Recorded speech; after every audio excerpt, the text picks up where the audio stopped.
Starting right away and no more. There wasn't enough people on the list anyway to fill up a full slot, and it was 2.5 hours.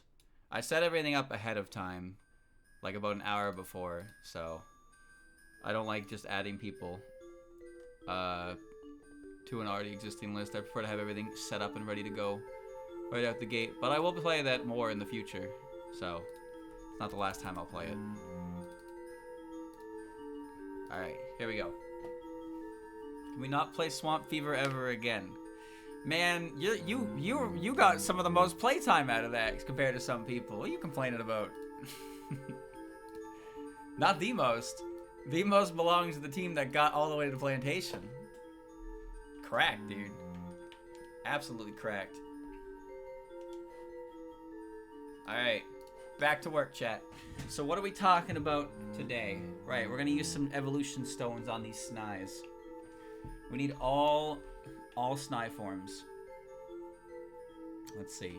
Start with Dusk. No. Shiny. Yes. That makes the robot. Why does that make the robot? I don't know. Self-destruct and explosion, huh? Look at them fly. Alright, Tech Shard? Yes, Tech Shard. Technical Sni with her snake. Don't want Mirror Coat. Don't want Icy Wind. Don't want Nature. Don't want Silver Wind. Don't want Encore. Don't want Mega Drain. Don't want Mystic Water. Defense Shard? No. Dawn Shard? No. Power Shard? Yes. Power Sni. Frog Sni. These are all the same moves you just tried to learn and I said no to. Oh, except Thunder. That's new. Aqua Shower. That's new as well. And there was Swift and Support Shard. I was really confused. I was like, what is that thing in my party? Oh, goodbye, Windows. I knew exactly what was happening there when it happened. Hold on, chat. Hold on.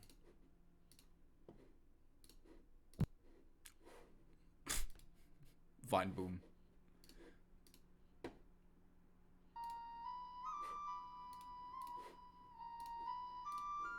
Okay.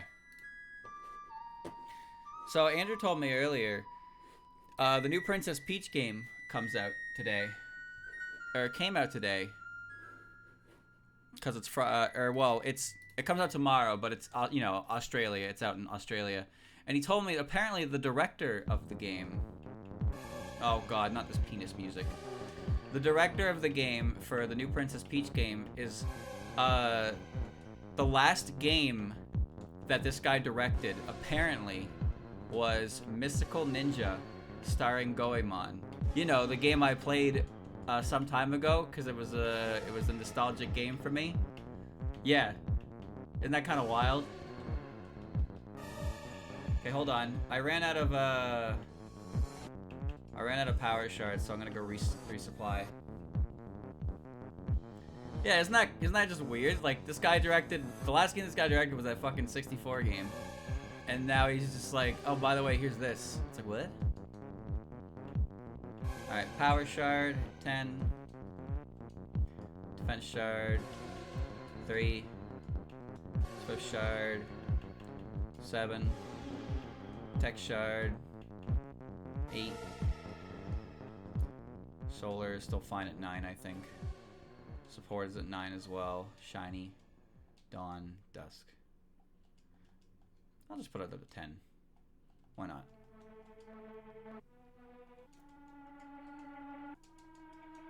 This is Temple of Time, right? Yeah, the fucking old one. That reminds me, chat. Twilight Princess has gotten a manga adaptation at this point, like completely done, and apparently it's pretty good. I've never read any of the Legend of Zelda mangas, but this one is apparently like super good. It's kind of neat. I'm interested. Do I have time? No. But right, okay, those are the evolution ones. We were at Sni last. Or we'll just keep going until we get to the next one. Here we are. Show. We have T-Show and who's 182? Wait. I didn't... Shit, hold on, I gotta go back down. 182, right? There's probably another show, but... Okay. Oh, it's the Aki sisters. Okay. How do you get the Aki sisters? Is that just, Oh, I caught this show. Which means I should still have a Shibi show that I can use right away. Aki sisters should be a shard on either of them, right? I've heard this song in creepy Nintendo music playlists like 3 or 4 times now. And I'm pretty sure I have a Midoriko in here. Because I had Shizuha. Or did I evolve her?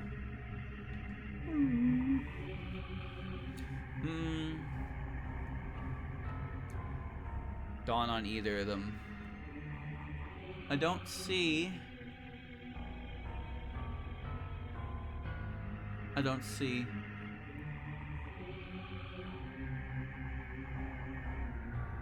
Did I evolve her? I guess I must have. No, I caught this one. That's really weird. Well, I'll just make it real quick. Just maybe I don't have it for some godforsaken reason. Alright. Technical shard. Make technical show. Animal ear show. Good. Okay, let's do this real quick. Spooky. Feels like a mini game than game, but it feels nice to play. I was wondering about the game, cause like, it's a Princess Peach game. Princess Peach had a game before on DS, Super Princess Peach, which is a very strange game, and it's not exactly a difficult game. So I was just wondering if this Princess Peach game was actually going to be like hard, or if it was going to be a glorified game. And by that I mean it was gonna be like very, very... Like, Peach can't be hurt. You'll never die as Peach. But that doesn't make any sense to me, because Peach is playable in some Mario Brothers games, and she can definitely fall in lava and go, oof, ouch. So having a game dedicated to her, where she's just girl boss, it's like, okay. Maybe that's not what I want. It's probably a baby game. If I had to guess, it's probably a baby game. But I'd be pleasantly surprised if it wasn't. I don't remember a lot about...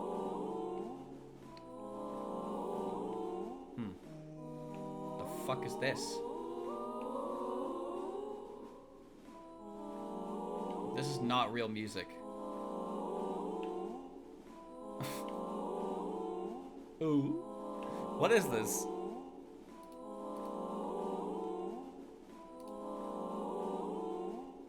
Uh, 11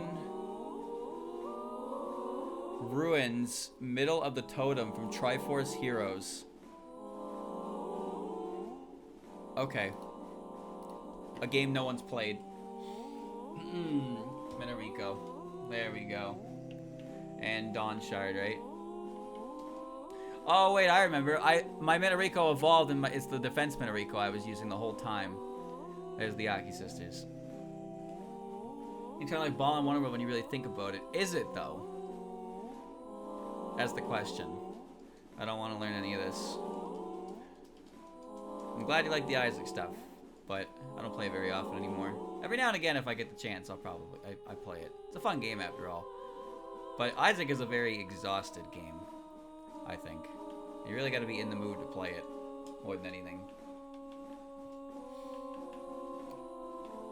Now, did you play it to completion, or did you only play a little bit of it? Because I'm pretty sure it's a $70 game, right?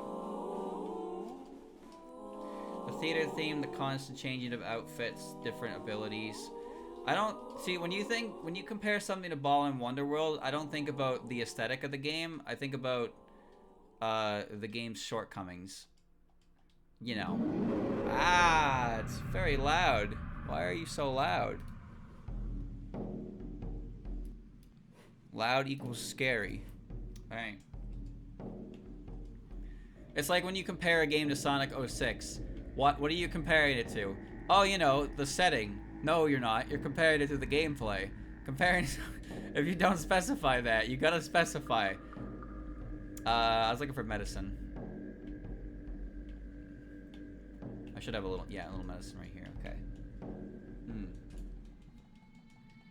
It's important to specify these things. Power medicine. There we go. Okay, medicine. Nitori? I don't have either Nitori. Okay. Wait, I caught one Nitori, right? I caught the robot Nitori? Which one's that? That's technical, isn't it?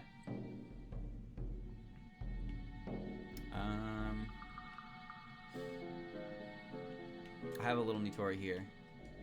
Okay.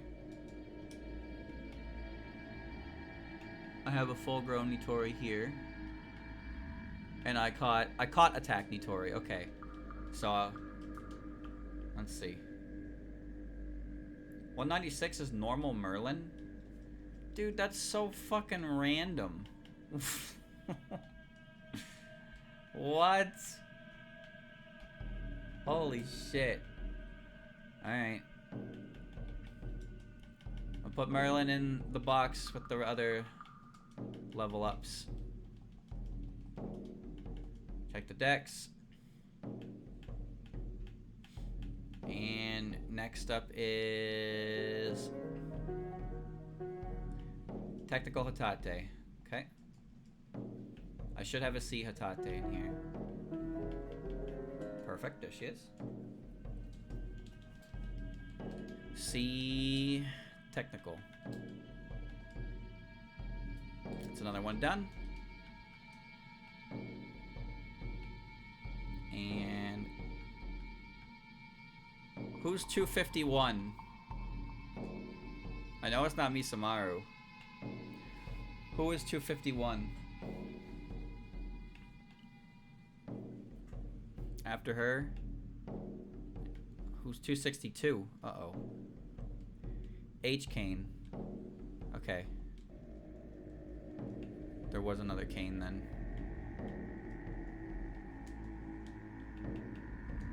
Where is my Kane?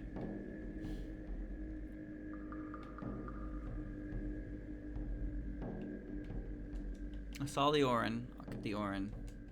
T. Bonky. Oh, there's another Bonky. Okay.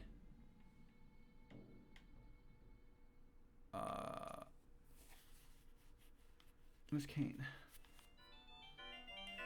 This is not scary music. This is Prism music. What you mean scary? It's regular Rin. I forgot who I was looking for.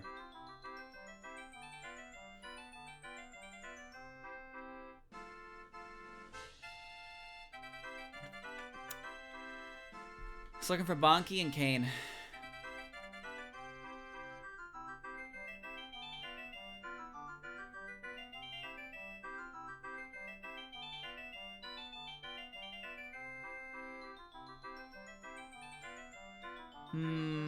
There's Bonky. Okay. Where the fuck is Kane?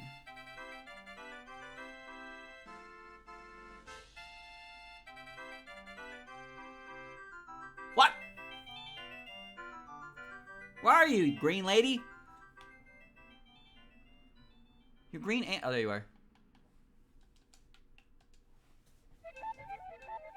Oh, city in the sky.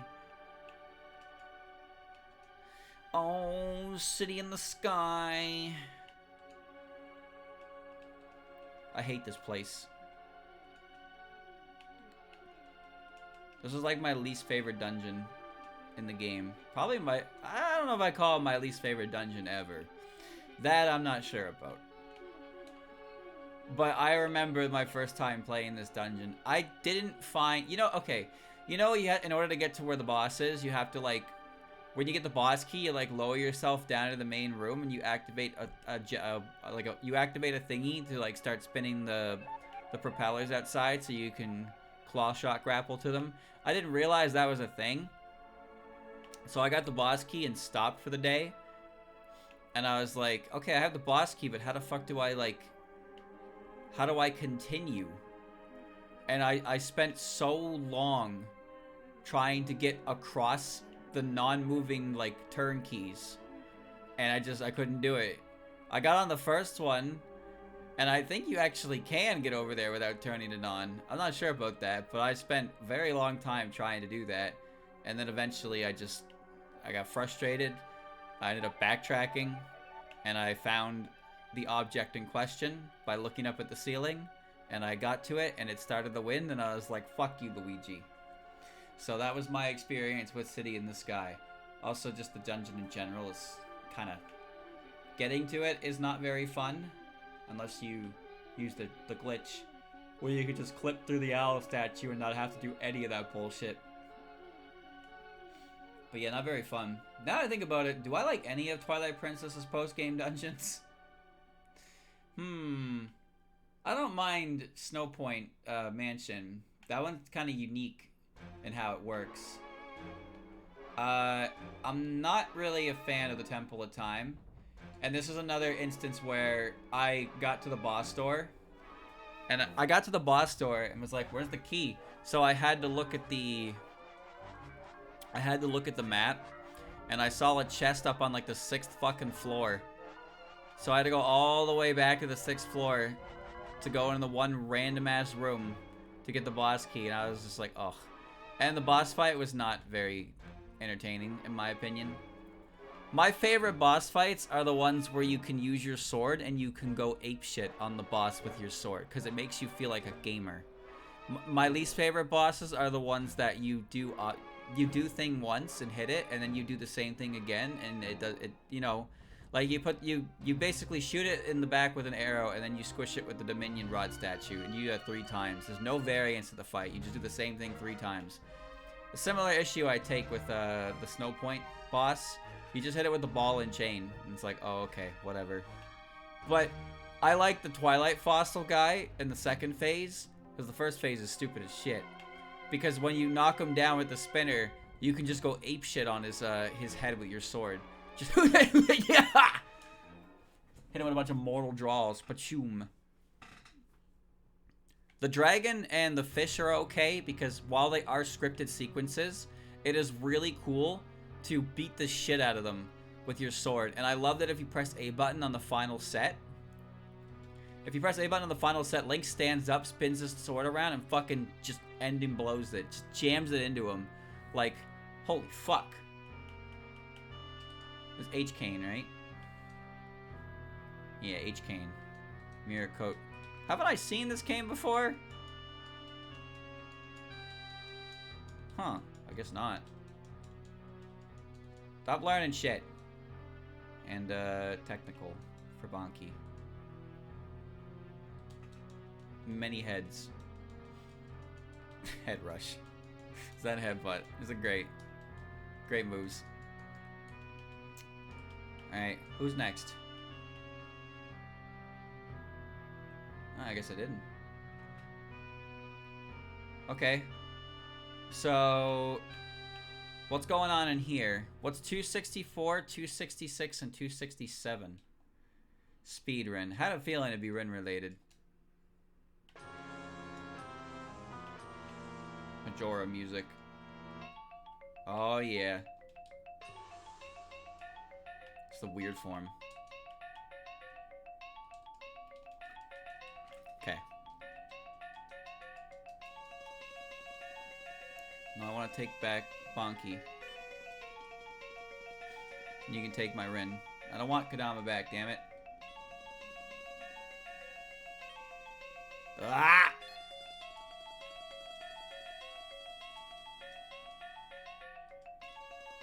I tried doing this phase with the Goron with unlimited magic from the milk, and it took a long time. Man. D Sunny A Diose. Okay. Majora is a very strange creature. That much is for sure. So I need another die, and I need to use Sunny. Okay. Speedrun. Good. I have a Sunny. 8 levels. It's kind of scary. A little bit, but he's more like... It's kind of weird. Okay, where's my die?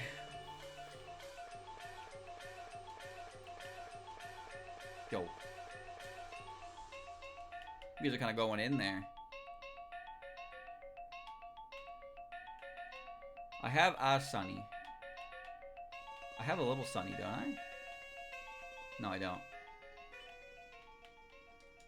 1 Sunny, 2 Sunny. Red Sunny, blue Sunny. Take this one. Don't recognize the song either.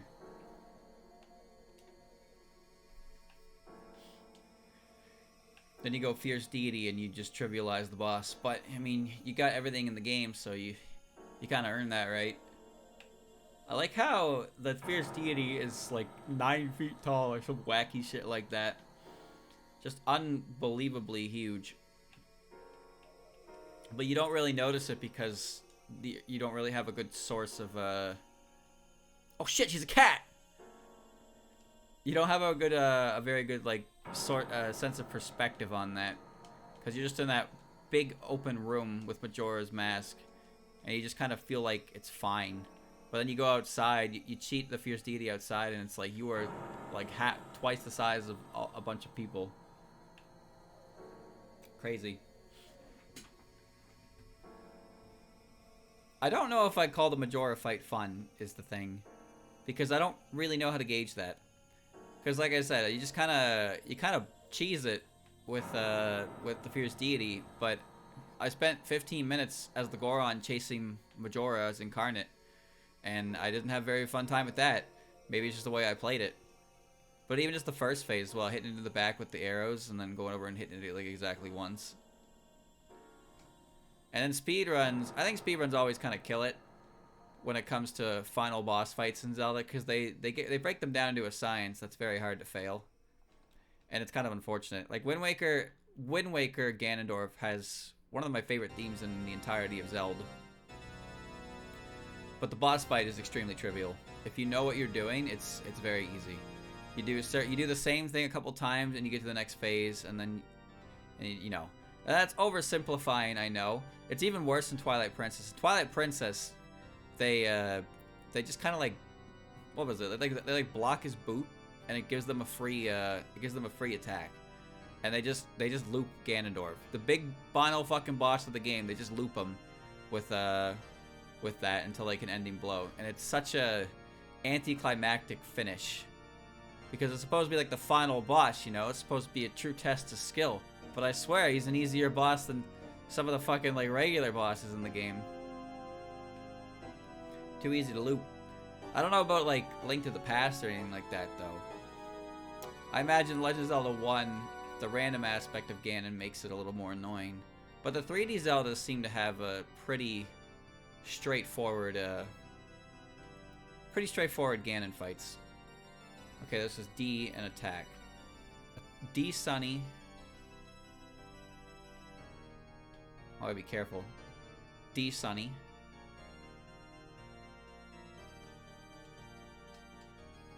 And attack. Die. Can I give her a knife? No. She can self-destruct. Cool. Can she learn cut? I want her to be able to learn moves that imply she's carrying a weapon. Alright, new set done.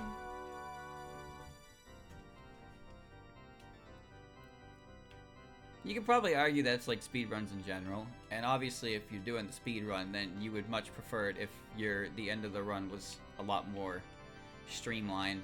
I get that. But it definitely feels a little underwhelming when you get to the end point of the game, and it's like, alright, what are we doing? We're doing this like 3 times. Hold on, I just realized I need Chakra for Ancestor, and I need a Shibi for Tenma. So, let's do that next. Before I even bother opening the decks. Take the Chakra. Okay. Thank you for the raid, Christian. Oi, oi, oi. Now, Mario RPG. Okay, Mario RPG is a neat one, because in order to play that game fast, you have to take advantage of the game's, the fact that the game actually rewards skill. That sounds bad when I say it like that. So in Mario RPG, you can jump on an enemy like an indefinite amount of times, and you can max out the damage. You can max out the damage you can do per turn. It's kind of insane. But you just have to be really good at hitting the button. So in the speed run, they have to hit Smithy, I think, twice with 100 like super jumps. And it does the max amount of damage you can, and just 2 of those and you can kill him, because your level is much too low to do anything else. They also have to do it to Johnny, because if they don't do enough damage to Johnny, he initiates the 1v1 with Mario, and then Mario just instantly loses that. So you need to skip the phase by damaging him so much. But that means in order to speedrun that game, you have to be really fucking good at the jump thing. And I'm not. I'm 100% not good at that. I think my record is maybe 8. Could be 10. Who knows? But it's certainly not 100. There's even a starfish in Monster Town. There's a starfish in Monster Town. Who he's like, if you can do 100 jumps in a row, I'll give you something nice. And he gives you some kind of armor, I think it is. I don't remember. I never got it myself. But yeah, that right there is 100% that is a test of skill right there. That's great. Paper Mario has something similar with Power Bounce, but Power Bounce, they really thought Power Bounce was too strong. So on regular enemies, Power Bounce doesn't have a cap. But on bosses and stuff, there's a random, well, pseudo-random, I guess. It's not really like truly random, but there's a bit of a soft cap that the game puts on you for like bosses and important fights, that you can't just power bounce them indefinitely and completely end the fight. They usually cap it at like 4 or 5 bounces. So you can get a lot of damage from power bounce all the same, but you're not allowed to just like auto kill the boss, because that would be silly. In which case, they should have probably changed Power Bounce or not even bother with it. But what do I know? I don't know if Goombella has the same restriction. I'm pretty sure she does. But Multi-Bonk is really strong for that reason. Because the way it works is it degrades over time. So each hit you do does 1 less damage. And as you can imagine, in a game like Paper Mario, where the strongest regular enemies you will fight in the main game probably have like 15 HP. That's a lot of damage. So you charge once with Mario.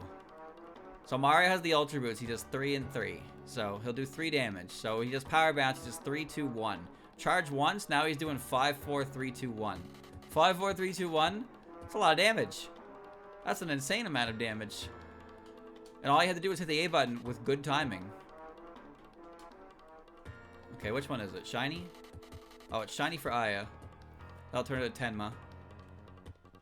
Okay, Aya is now the boss. I don't need any of this. I don't need any of this. And then Dawn Shard? Yeah. This will turn her into Sendai. Sendai's awesome. I just wanted to use one. Maybe someday I'll play a game where I can.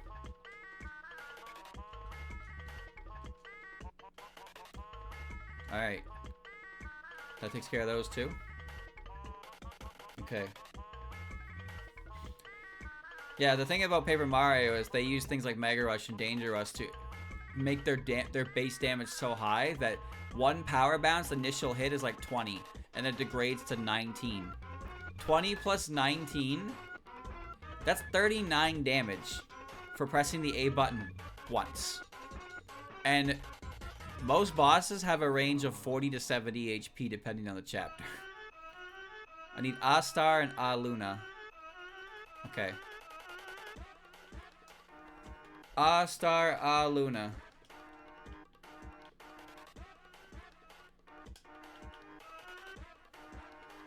Put these away. That's how you do the pit. You can do the pit. Pre-Hooktail Pit is a challenge you can do, and that's how they do it. They utilize those badges. And you get a lot of levels by being that low in the pit at such a low, like, you know, early point in the game. But you can beat Bonetail before you fight Hooktail with these shenanigan strategies. And here's Luna. Where's Star?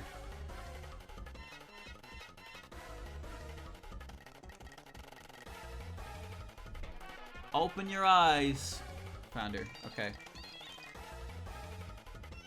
Oh no, he posted a Twilight Princess creepypasta. Buy multi-bonks, bonk doesn't reset boss count correctly. The second time you only get like 3 bonks.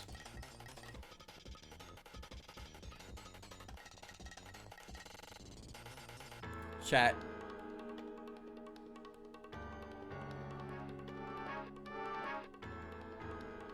Hold on. This isn't scary, this is just sad. Wait a minute, I just skimmed it. This is just sad, it's not even scary. Unbelievable. You're not gonna make me read that. It's just depression. Chat, when it comes to, like, RPGs, what do you prefer? Do you prefer absurdly large numbers? Or do you prefer more realistic numbers, like Paper Mario? Pikmin 3 The Lost Logs. Did I not already read that one? I thought I read that one. Isn't that one about Louie and Olimar trapped in their ship for 30 days? Because, like, Final Fantasy has big numbers. You know, you do big damage. You start the game, you're doing, like, huge numbers. But then Paper Mario, you start the game, you literally do 1 damage. But, like, Paper Mario seems a lot more, I guess, underwhelming. But I kind of appreciate how simple it is. The attack does 1. Attack does 2. Like, the damage values are set in place. Whereas with big numbers, there's a lot of variance in range and stuff like that. Things don't always do exactly the same amount of damage. But Paper Mario is nice in that it's consistent. You want to give me this Luna? Alright. 2 Lunas. I might need it. The Sky has got huge numbers. Been a while since I played a Disgaea game though. I probably will never play another one, to be honest with you. I had enough with the first one. You're weird to see Mario do 9999 damage. Well, even in Mario RPG, like, the numbers are still pretty down to earth. Like, at your highest level, your units have over 100 HP, but they still, like, it's still realistic. When I think of Final Fantasy, and it's like, you start doing big numbers. Sephiroth drops a meteor on you, it does like 1 teen damage or something like that, you know? I think smaller numbers are more precise. Larger numbers let you have more, like, I guess, range, like damage ranges. Pokemon has damage ranges. No attack is guaranteed to do the exact same amount of damage each time. There's like there's a little multiplier between 0.8 and 1.0 on damage, so you can low roll or high roll. And in earlier Pokemon games, there was like there's a bigger variance in rolls. And it's nice that something like that exists, because it does. Jeez. I like that something like that exists, because a little bit of variance, while it can be infuriating sometimes, can also, like, get you out of a bad situation. And of course we have critical hits, which are critical hits.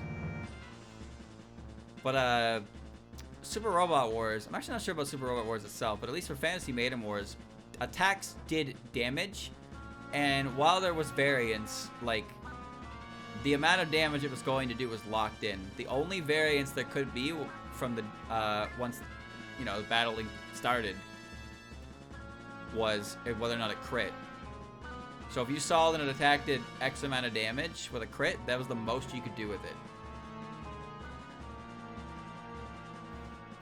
Pokemon's kind of neat like that with criticals, but I'm pretty sure, like, crits still have rolls. Although crits got nerfed, and for good reason. Crits doing ×2 the amount of damage they normally do is kind of silly. Especially back in the older games when it was tied to speed. Pokemon like Electrode and Jolteon had a 20% chance to crit you because they were so cool. Alright, was it? When was it? It was for both. Okay. Power, power, power.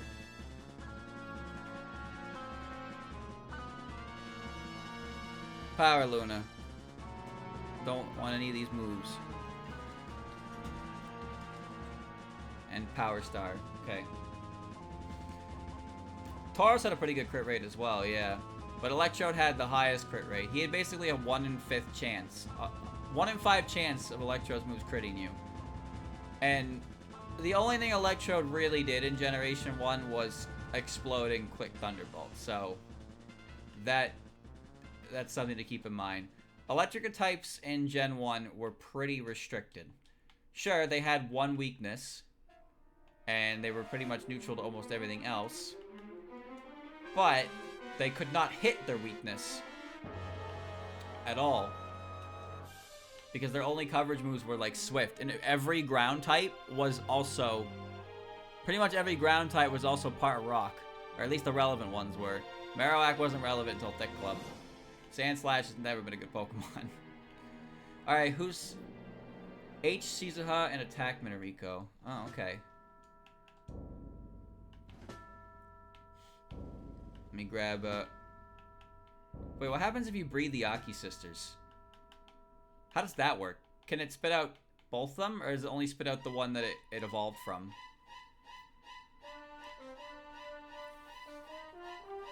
I'm putting 3 in the daycare. Chad, I'm just asking a question. It's not that weird. It's just a legitimate question. I'm trying to figure out how it works. It's a certain one, I forget about which. Because, like, Nidoran is like that, right? Where if you breed Nidoran, then it can spit out either Nidoran, right? Either male or female. It's because Nidoran male and female were introduced before gender was actually a thing in Pokemon. So they were the only gendered Pokemon.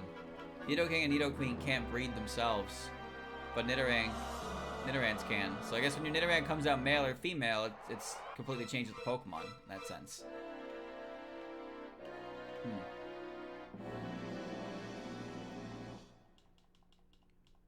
Just waiting for the music to come in. Shanghai and Hodai are in those slots for that. Oh, for Nidoran? Oh, that makes sense. So that means when you breed Goliath, you could have either or. Okay. Send another context. But you had context. You had context. You can't pull that on me. Come on. You get a pumpkin. A baby and a pumpkin. I mean, Minariko and Shizuha are almost always together. And fan stuff. It's pretty rare you find one of them alone. Seriously. They're like a combo deal. You gotta deal with both of them. There's a Pokemon like that who are basically like... They're different Pokemon, but they're also the same Pokemon, just a different gender. Nidoran's the main example I think of. Like I said, Nidoran was the only like differentiated Pokemon by gender in Gen 1. Every other Pokemon was just whatever. And then gender was included, and then Attract was made, and stuff that took advantage of those came up as well. So Attack Minariko and Helper Shizuha. Okay. Frenzy Plan, huh? Wow. Okay. The Negative Zone. Is that the Brawl one? Damn, he got timed out for a minute. Damn. What a jerk.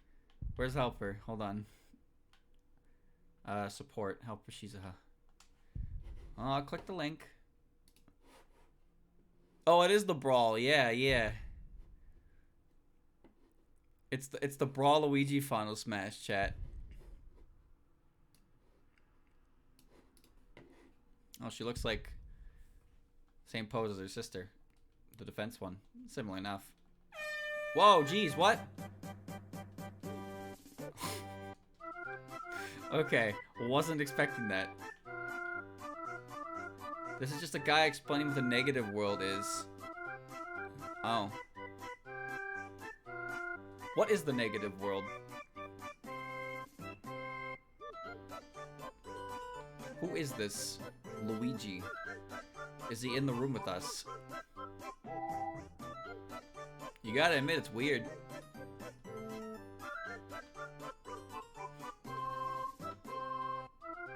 Alright. Quack. Quack. Why do I hear ducks quacking?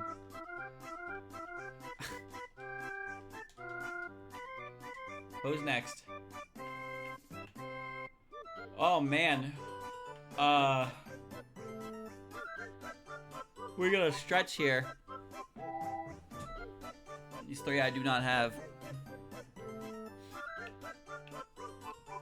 3 Prison Rivers helper forms. Okay.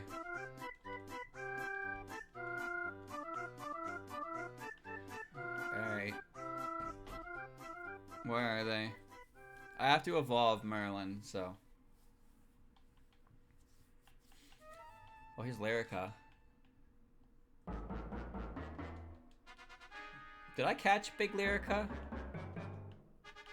I actually don't know. Guess I'll make an extra just in case. Alright.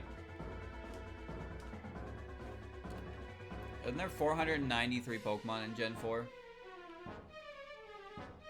Pretty sure there is. There's a lot. Supposed to represent him being in Mario's shadow or something. Yeah, but it doesn't make any sense. He just kind of dances and creates a negative space. And it's like, what? Like, who the fuck made this?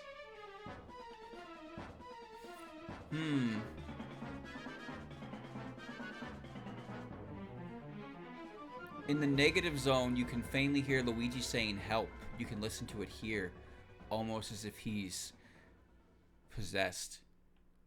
After I listened for this for 10 seconds, I got scared. Okay.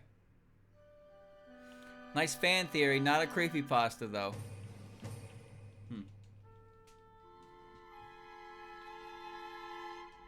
What if Luigi's Mario brother? Did you even stop to think about that? Take Lunasa. Very scare. P-Pant out of 10.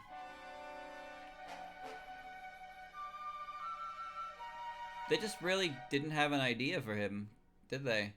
Which is really weird because, you know, he uses the vacuum in his final Smash and Smash 4, and then Ultimate, like, shit gets changed up. But like, Luigi's Mansion was a stage in Brawl, which means they could have done it then. But instead they gave him this, they gave him whatever this was. Okay, I'm just keeping the one Lyrica in case I forgot to get a regular one. Hard to keep track of what I have and don't have. Grab Merlin. Helper mode. Take it back.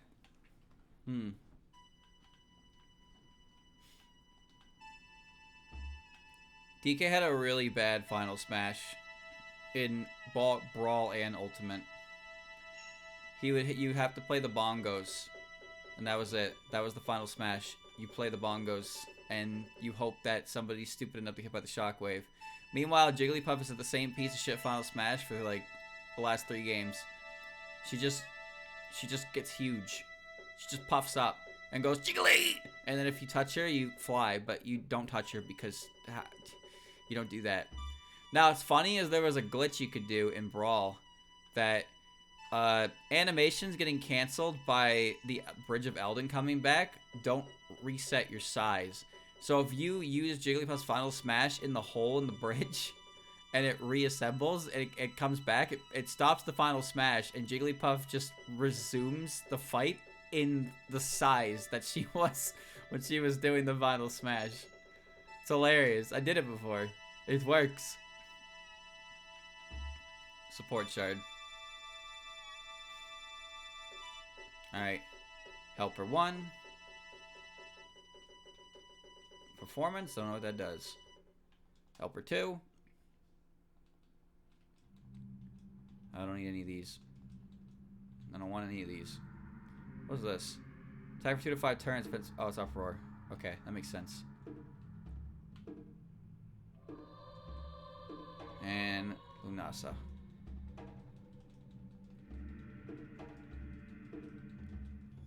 Toxic spikes. Okay.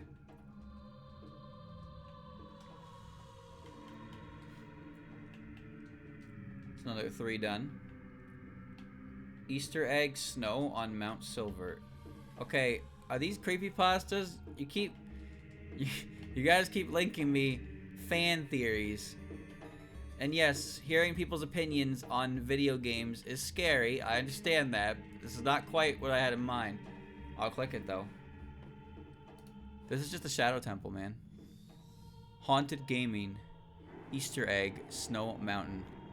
So my brother. Alright, chat, you want to read this one? This one could be good. With an asterisk. Alright. I need 2 Marasas, but who's 277 while I do that?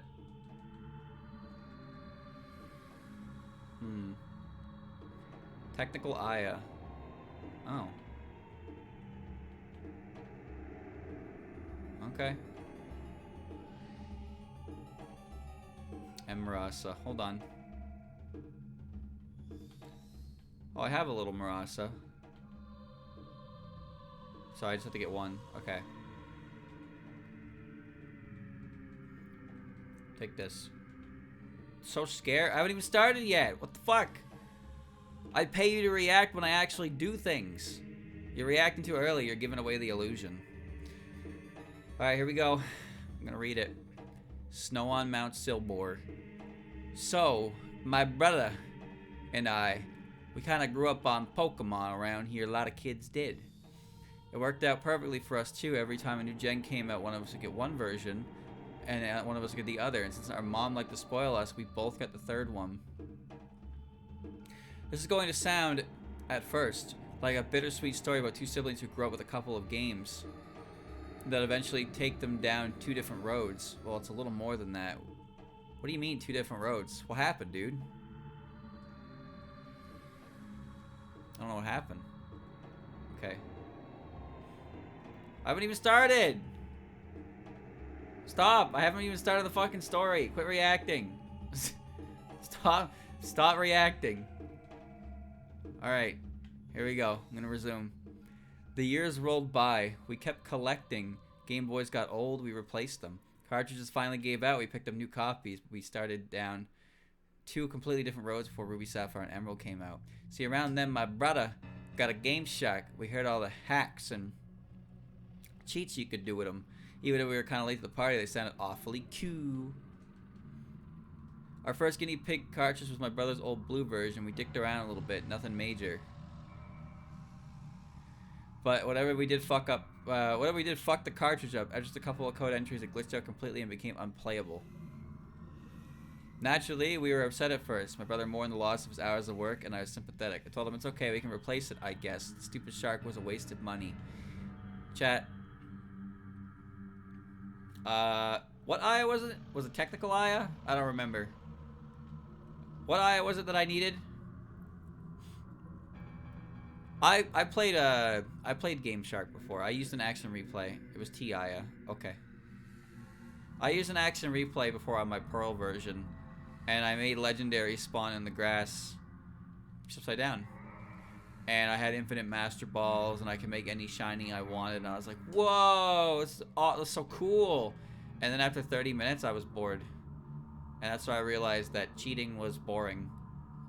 It was just absolutely boring, and I no longer wanted to do it. So I got a taste of action replay, and I was pretty quickly, I put my fork down.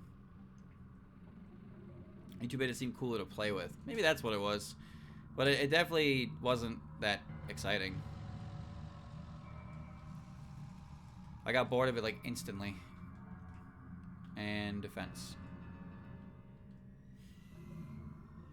There we go. Okay. Well, I remember when I saw somebody cheat their red version so they could catch trainers Pokemon. And I was like, whoa.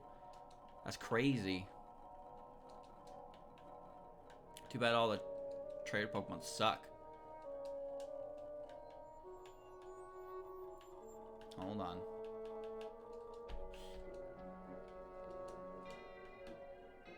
It is now time for the next set. Well, it's just most of the things you can cheat for in Pokemon don't have a lot of merit to them. At least in my opinion. We need A-Ron, H-Ron, and I'm pretty sure I need Suit-Ron, so I need 3 Rons. Where is Ron?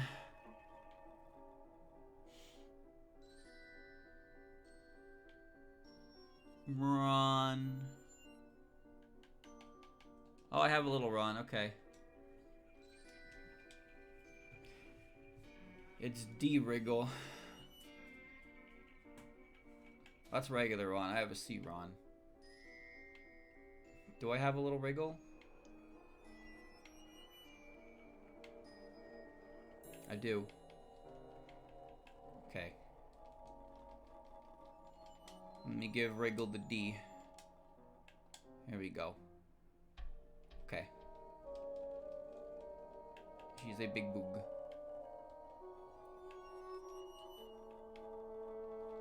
Alright. What's the matter, chat? You're reacting again and I didn't pay you. Stop reacting. Alright, I just need 2. But here our paths finally differed. After seeing the mess it turned his blue version into, I had become opposed to the idea of hacking or cheating any of my games. What can I say? I'm a chick. I feel feelings for the little pixel critters. What the... That has not... Okay. Well, you know what? We're gonna let that line slide. At least with that Game Shark. My brother had taken his game's destruction as a personal challenge or something. I don't think he ever played a game after that which he hadn't hacked. Wasn't hacked somehow. Yeah, we played a shit ton of Pokemon, man. But for us, there really wasn't much else to do. We live out in the country without many other kids. And the farmers didn't want us on their property, so we played Pokemon out in the lawn just about all day, every day. It's pretty awesome to us. At least we lost the Game Shark with our rooms got moved around. A new addition was built into our house, and it disappeared in the mess of shit that we got stuffed into our new closet. Okay. Pokemon suffer when you cheat. Maybe a little bit.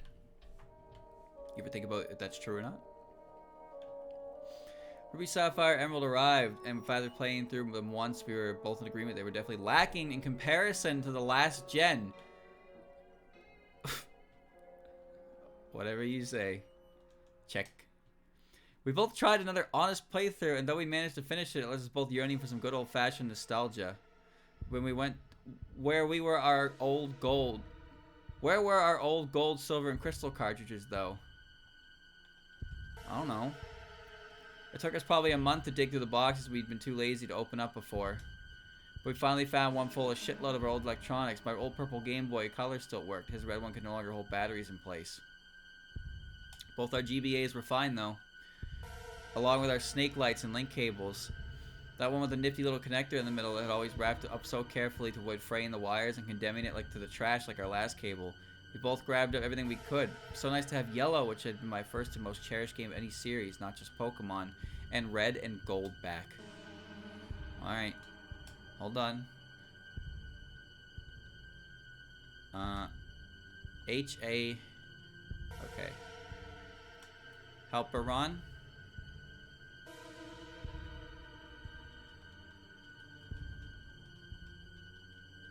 Nope.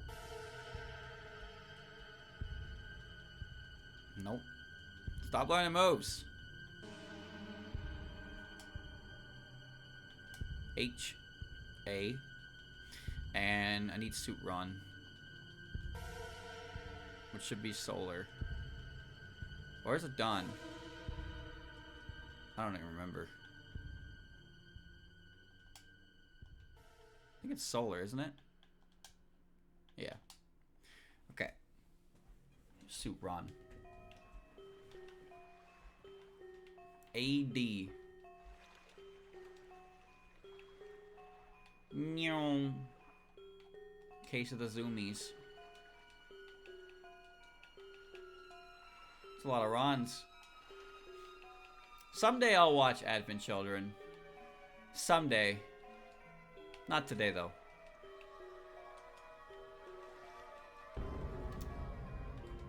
Alright, what's next? We got Sriggle. Oh, God. Okay, we got blanks. We got 3 blanks after Sriggle.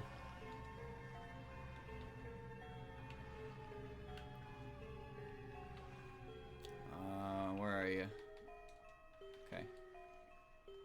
I won't. I hear it's got good action scenes, but otherwise it's really not great. That's it, though. Okay. Where are we? We went through the motions of checking our old files, taking in the old memories. Eventually we figured the Gen 1 stuff was just too nostalgic to get rid of. I restarted gold. He restarted silver. Immediately he snatched the Game Shark out of the box and slipped it back into the GBA. I just shook my head at him. I remember what I said to him. That thing will kill your game, you know.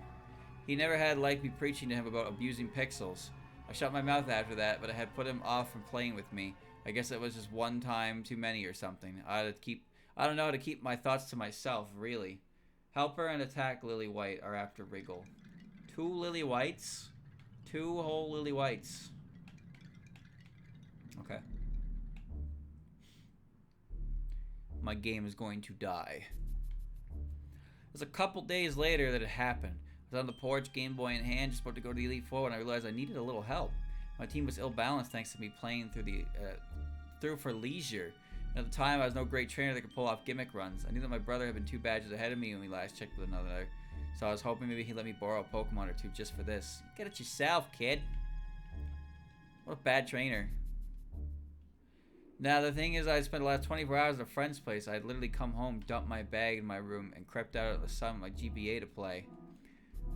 I had no idea what he'd been up to. For all I knew, he was done with the game and on to a new one, which I figured was all the better for me since he wouldn't need those Pokemon, and I'd stand a better chance of nicking a few. So I got up and went to the house. And when I was crossing the living room, I noticed all his Pokemon games lying on the floor. What happened?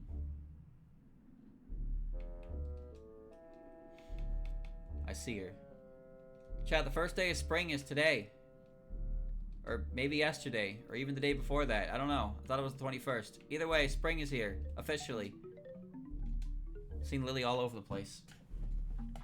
Alright, 2 lilies are required. Let's get those 2 lilies.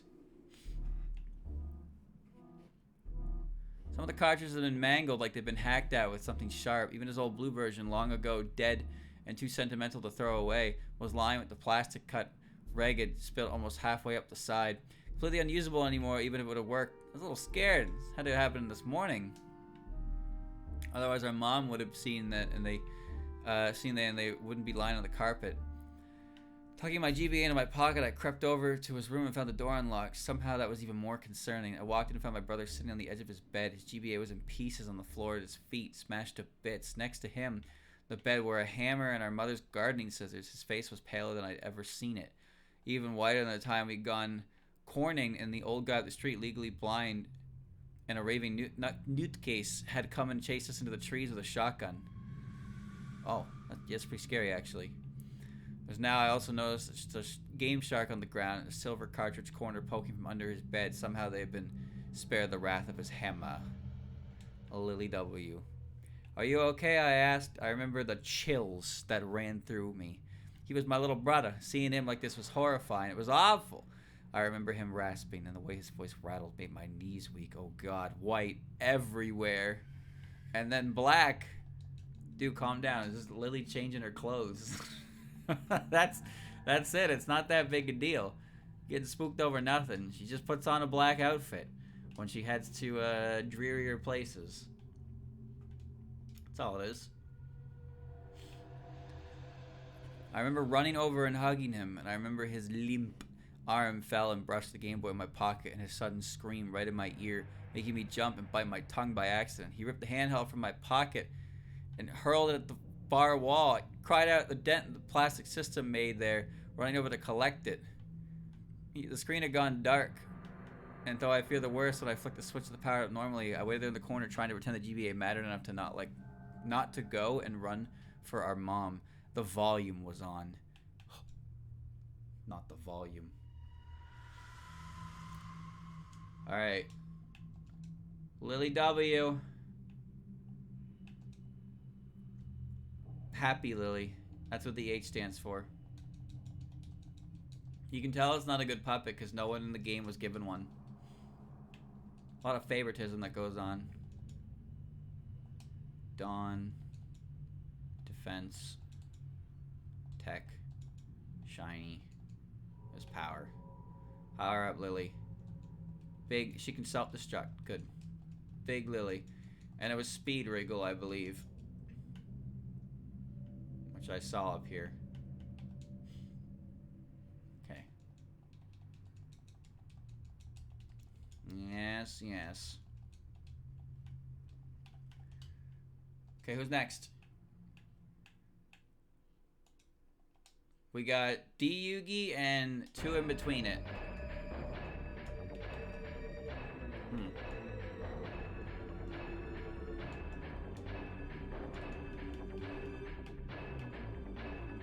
to find Lily. Shit. I think this is the Silent Realm. When you get caught.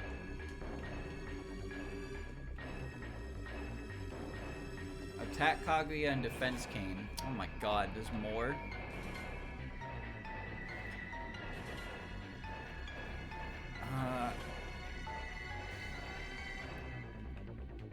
Cane and Kaguya. There's Cane. There's Kaguya. There's Yugi.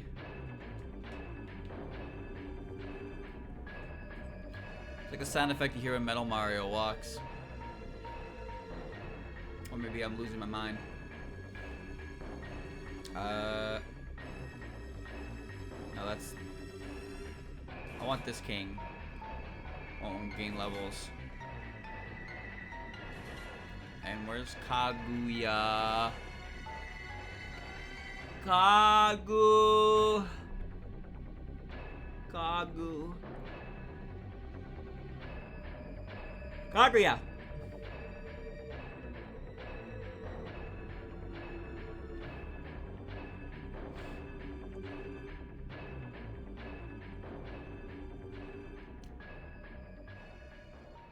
Where are you?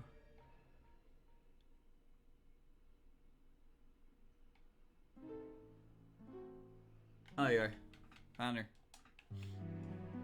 Okay. Alright. Need one of each of these little bastards. Okay, Kane first. Okay, here we go. We're resuming the story. The Pokemon theme started up and he screamed again, picking up the hammer. This time I screamed too and ran from my room, and my GBA clutched to my chest like a shield. He ended up in the psych ward for the hospital for 2 days. When we went to visit him, I left my GBA at home. No one could figure out what had set off his strange manic behavior. There was some talk that I didn't understand at the time about some kind of disorder he may or may not have had. But even though my mom and I collected and brought all the cut-up cartridges to be looked at, Mom's idea, not mine. No one had even thought to tie it back to the game. Maybe that was my fault. Hadn't said a word about what had happened when he had accidentally touched my Game Boy. What? What am I listening to? Oh? Hmm?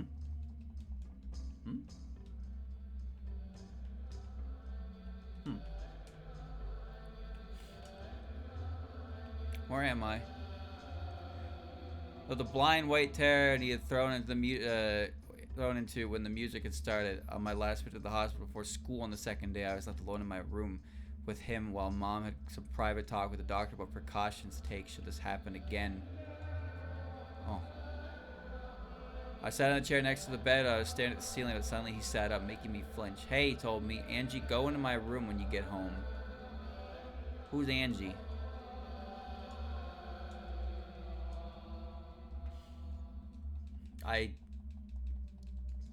Yeah, this is probably Fire Temple.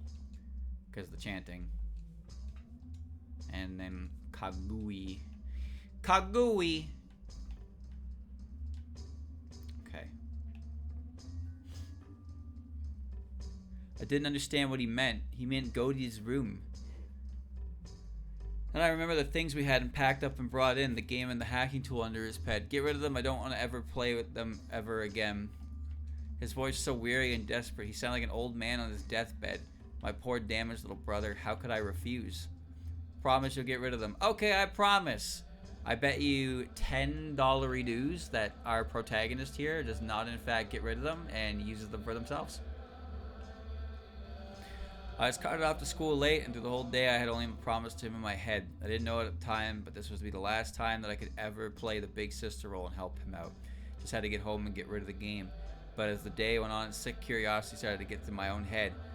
What could possibly happen to that game that scared him so badly? I was scared myself, but I just had to know. I had to. So this is defense. Defense Kane. Oh. And defense Yugi.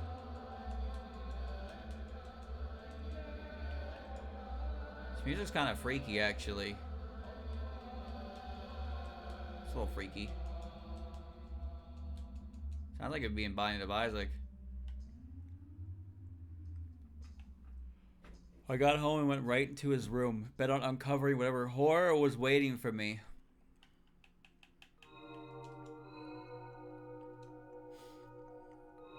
I ran out of power shards.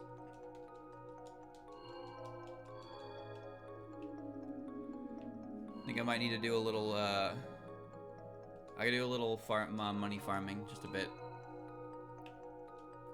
Let's do that real quick.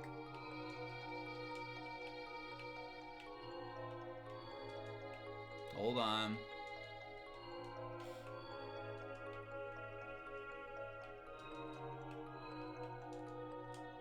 Yes. Say fire, wind. Fire, earth. Okay. Oh god, where did I put Jun? Found her. Okay. Just gonna get some money. Just to make some money real quick. That's all. I'll make a save as well. Mom had since vacuumed the room and the cartridge of the game shop were no longer visible. I got down and crawled off under the bed. Feeling timid but holding on to the promise, I made it as my badge of courage. Under the bed, there was enough dust to make me cough. Enough old Legos and various other toys that I couldn't set my elbow down without landing on something. But I finally saw both objects. They'd been shoved to the corner on top of a notebook that looked too new to have been down here too long. Unthinking, I grabbed the corner of the paper and dragged everything out with me. Still wheezing from the dust, allergies and all. They looked so innocent, simple toys. Oh man, I gotta pay attention.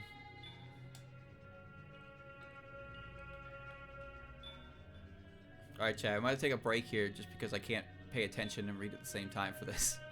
Or we're never gonna get anything done here. So I'll leave you with that. I'll leave you with this last, hold on. Spiral bound a bunch of papers and I set silver version, the Game Shark on the floor. I took a closer look on the notebook. And one scrawled at least 20 different cheat codes, but one had really scratched out with Sharpie over where it had initially been drawn with pen. He was cheating. He got his just desserts. This is confusing. He had really tried to erase it out. The marker had been pressed to the paper so hard that the ink soaked through. Most of the pages behind it, almost 2/3 of the way back of the cardstock back cover, but the pen was a way of sticking around. I picked up the notebook and tilted my head. And tilted it backward in the light and the reflective surface of the Sharpie. Picked up, oh god. revealed the indents that had been left where he had written. Amazing. The code was an unintelligible mess of letters and numbers, but the words next to it confused me. Easter egg. Snow on Mount Silver. Alright, so I will resume, chat, but I just need to pay attention so we can get through this, what I'm doing right now, a little faster. So in the meantime, let's think about what's going to happen in the story. So, in the original Gold and Silver and Crystal, Mount Silver, the top of Mount Silver, I can't really tell if it's outside. I don't think it is. It feels like it's inside of a cave because of the way the lighting is. But then in Heart Gold and Soul Silver, you're clearly at the summit of the mountain when you do the fight. And it's hailing. And there are specific days where the hail is actually replaced by diamond dust. They use it in the speedrun, if you're wondering. There's like 3 days that there's not hail happening up there, and that's what you set your DS clock to when you do a speedrun. But in the original game, there was nothing like that. Hail didn't even exist as a weather. So this Easter egg that creates snow on Mount Silver is interesting, because that would mean it's snowing inside. What did you have? A starfberry. That's a funny berry.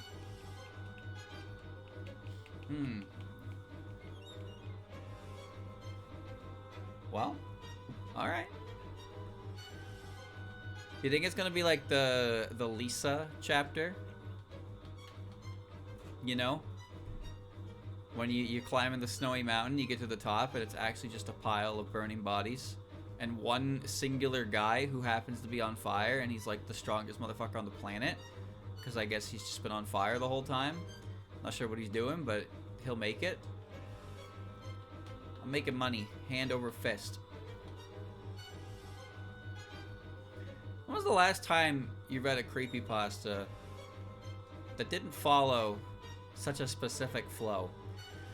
So let's think. I mean, we had a bingo. But here's how this one went. We have people who played games. Yep. Nostalgia made them dig out old games. Yep. Interaction with game went bad. Gone wrong. Horrible. Not clickbait. And now person who was affected has become a screaming, tendy desiring mess of a human being. And wants everything related to the game and system eviscerated.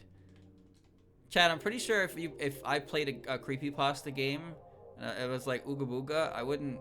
I'm pretty confident I wouldn't do any of the things that most creepypasta characters tend to do. Like if I played a game in my Game Boy Advance, and it said, "Welcome Hell Lamau," I wouldn't like go and then like yeet my system at the wall and then beat the shit out of it and then beat the shit out of everything I own related to that system. I just don't think I'd do that. You know, I feel like maybe I'm smarter than that, but I can't tell. Obviously, if people actually like responded to these things properly, then there wouldn't be much of a story, which leads me to the conclusion that every single creepypasta ever created is just an idiot plot. If you don't know what an idiot plot is, it's actually pretty self-explanatory. It's a plot that only works if all the cast is idiots. They're all stupid. Man, this game seems really bad. Fucked up my brother, put him in the hospital in the psych ward for 2 days. Maybe I should play the game. I really gotta know what happened. Well, as long as you don't die at the end of the story, because that's when it gets weird. It's impossible to write a good creepypasta where the ending doesn't make sense for the writer to actually be writing it. So if you die halfway in, if you die at the end of the story, who wrote this? That immediately destroys the creepypasta. You need to be able to provide a realistic explanation as to why. Now that Ronald McDonald one that we read, I'm not gonna say it was like amazing or anything like that.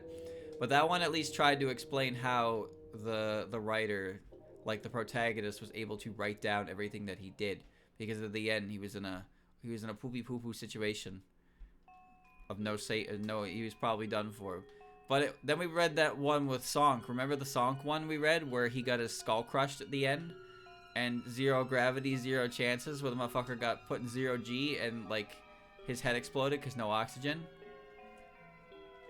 How do they write these? The guy who pooed his pant because Purple K. Rool killed his friend over Skype and put a message and said, "Coming for you, bro. Open up your door." Yeah, it could have been done better. I'm not saying it was great, but I am saying that it at least attempted to explain how he could write that story, even though he pretty clearly didn't survive it.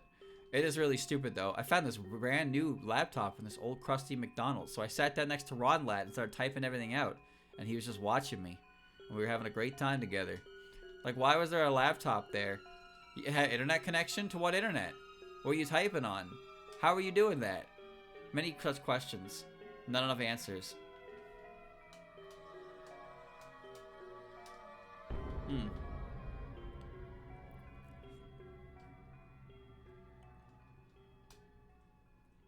It's gotta make sense.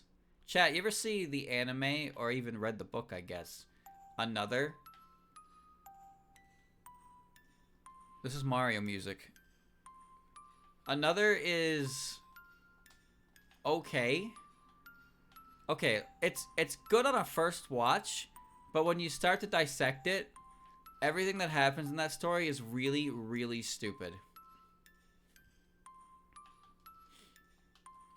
I'm gonna spoil it. Alright, I'm gonna spoil it. Here's spoilers for Another. Here it comes. Ready? 5, 4, 3, 2, 1, zo.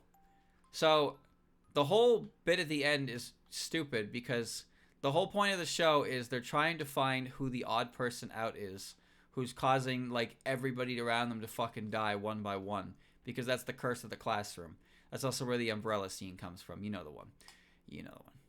But, like, the whole time they're trying to figure out what this is, and the show book is, like, trying to allude, you know, it's trying to give hints and whatnot. But then at the very end, it's revealed that the girl with the eye patch knew who it was the entire time and just didn't bother telling anyone because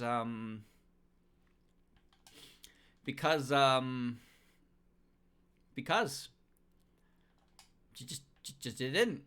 It was really important. You know how many people fucking died because they couldn't figure it out? So many people died. There was a whole fucking, like, the entire class basically got, like, bonfired at the lodge. Like, everybody just started dying left and right looking for this. But the main girl knew the whole time and just refrained from telling anyone, and she went along the entire time with them trying to solve the mystery when she knew the answer, and she could have just stopped the whole thing anyway. Why was she even along for the ride as they tried to solve it when she knew? What is she, fucking stupid? So, yeah, when you really think about how that show went down and how that story and that mystery worked and how there was a character who knew the entire time and what the repercussions of her just not saying anything truly were, you realize that the whole plot is actually really fucking stupid and it wasn't a good use of your time. But before I knew all that, I thought it was pretty cool and I was pretty interested. And that's my TED Talk. Alright.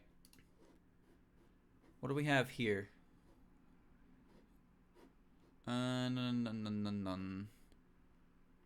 Dark music from Legend of Zelda plus creepy ambient sounds. Actually scary. Okay.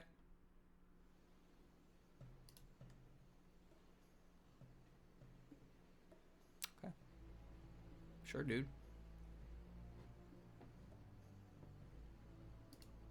It says actually creepy, so maybe I take his word for it. Oh.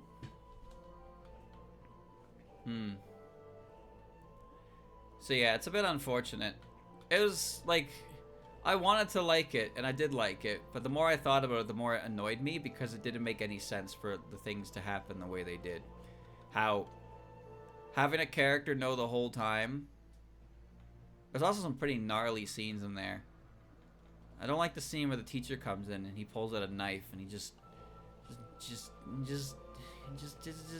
not good. I don't like that scene at all.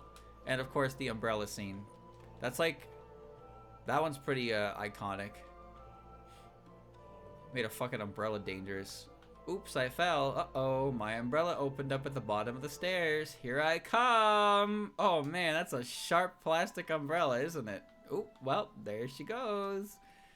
Neck pain. Just absolute neck gore all over the place. Hated it. Hated it, hated it, hated it. I'd rather watch Non Non Biori, because Non Non Biori is just comfortable. Nobody dies. The end. Love it. Tired of these gory ass pieces of shit exploding all over my goddamn walkway. Who's gonna clean that, man? I don't want to clean that. You gonna clean that? Alright, get me out of here.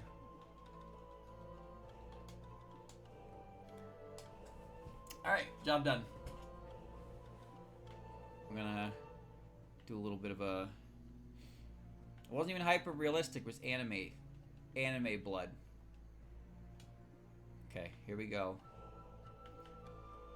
1 green UFO. 18 red UFOs. 19 blue UFOs. Okay. Need to buy more power shards. And 5 more defense shards. Whatever, I'll buy 3. 4. Man, all those support shards got used. Shiny. Solar. Dawn.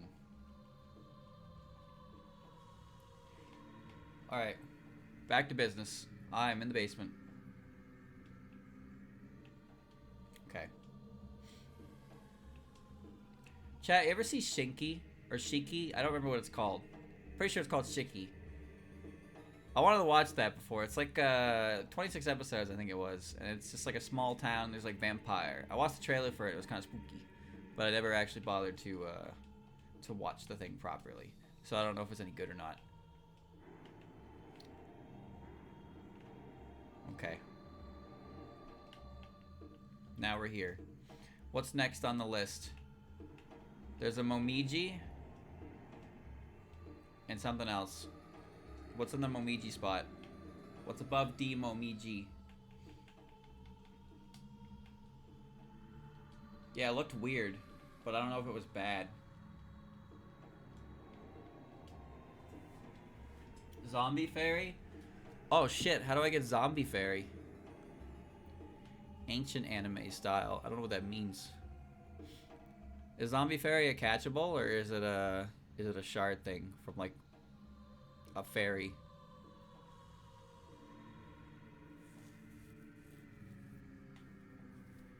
Good old idiot plots.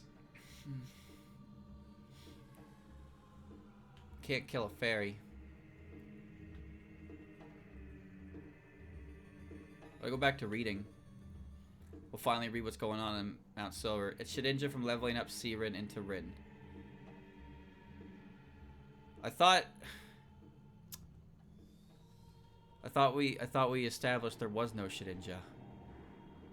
If I had known that, I would have had a room up. Son of a bitch. Alright, well.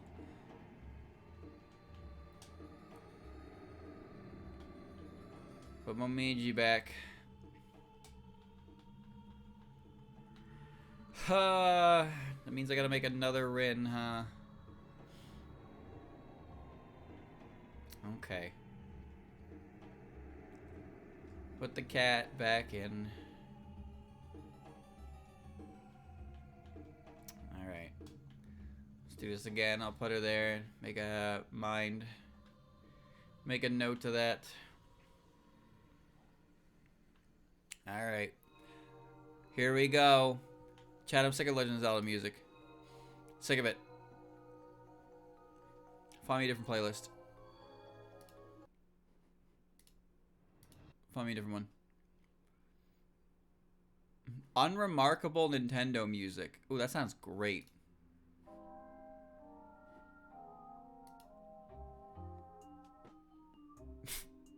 Sure.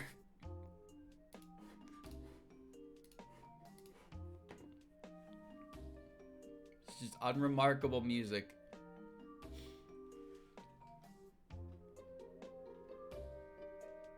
I did... Okay. That's defense Miji, right? Yeah. Don't need any of this. Okay. Don't want to put a playlist together of bad music. I will continue the story. Alright. Here we are. Easter egg. Snow on Mount Silver. Hold on. Unremarkable. Simply unremarkable. Man, I smell food, but I'm not hungry. But I could eat.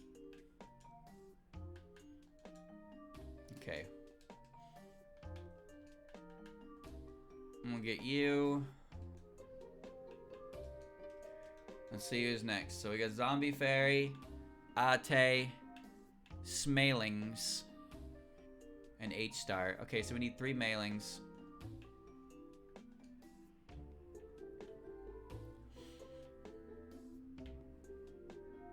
Smaling.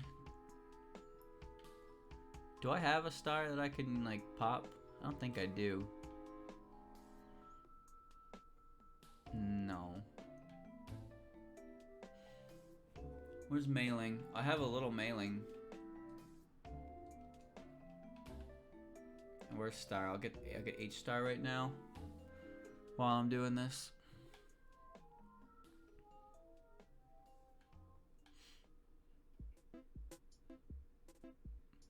What is this song? Chat, how many of you gonna recognize this music?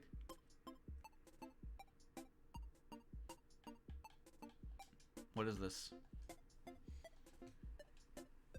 T Kyoko. Do I have a little Kyoko?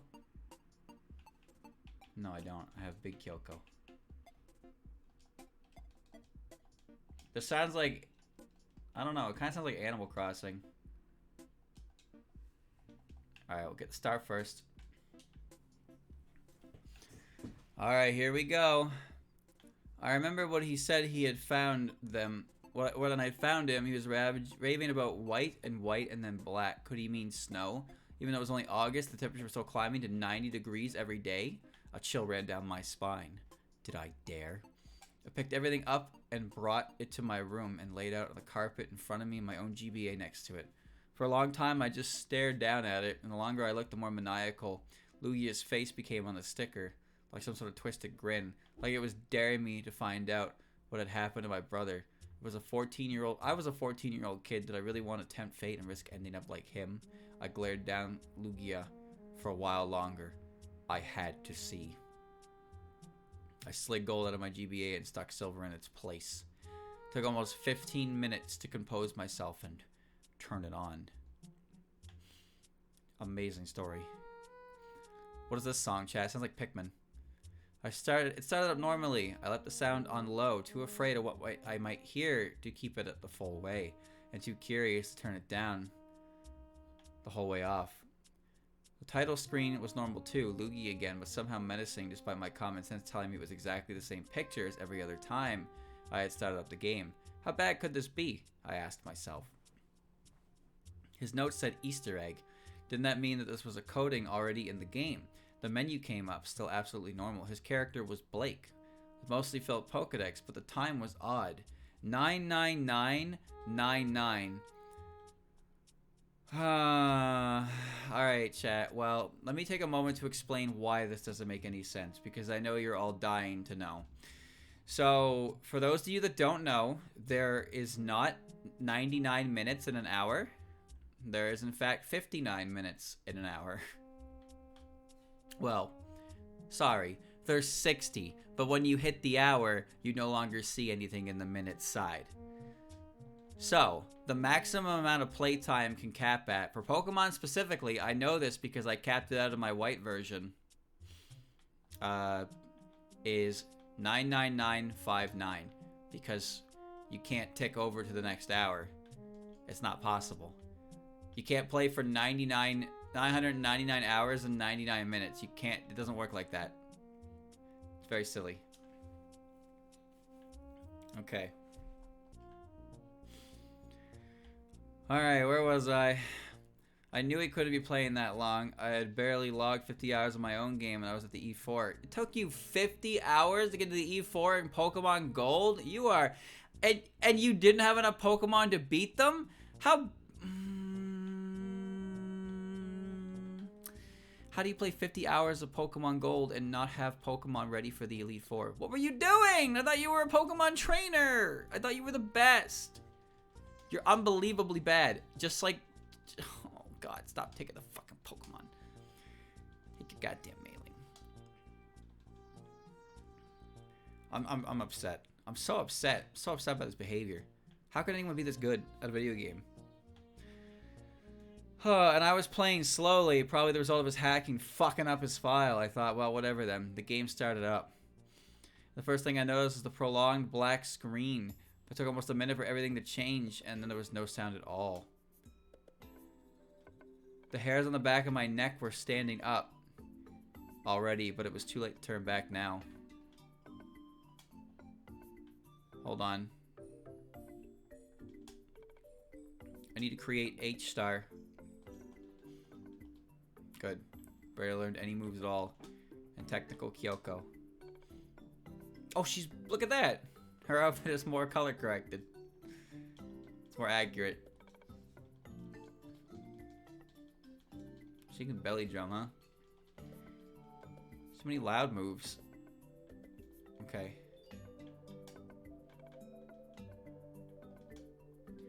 Send her back to the box.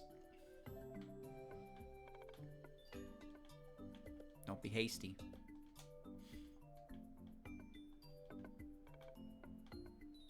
Where's the other one?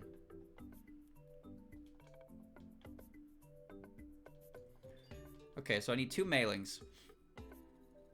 And if a mailing, yeah, okay. I need 2. Because I need speed, offense, and advent. Alright. Let's resume. Finally, a very dim sort of map came onto the screen, but it looked like static. What was going on? I squinted down and realized with a fearsome pang that it was actually the Mount Silver map. But what I thought was static was heavy falling snow. So this was where it had last saved the game. I checked his party, a very normal team for someone who was using a Game Shark. Typhlosion, Feraligatr, Meganium, Pidgeot, Tyranitar, Lugia, all level 100 with modded moves. What a cheater. Typical for him. Something about the sprite was strange, though. They seemed sullen, in a way. Their colors seemed washed out. Their expressions lacked the usual vigor they normally had. I chalked this up to missing pixels or something. Also, due to the hacking. The map had brightened up just a smidgen when I closed out of the start menu. Indeed, snow was somehow falling very heavily. Pixels danced across the screen so fast it was hard to see the little sprite that was my brother's character. Something was off about him too. When I checked the information, it was the same as the Pokemon sprites. The colors were dull. In fact, now that I thought about it, he almost looked frostbitten. My stomach tightened, and I turned to try and move back down the mountain. As I hit the bottom of the screen, words popped up, and there was finally a sound. My sprite hitting an invisible wall. I can't turn back now. I like how many creepypasta protagonists talk to themselves like this. Just imagine that in a vacuum chat. Imagine the person in the room playing the game, and you can barely hear the game, and you just hear, can't turn back now.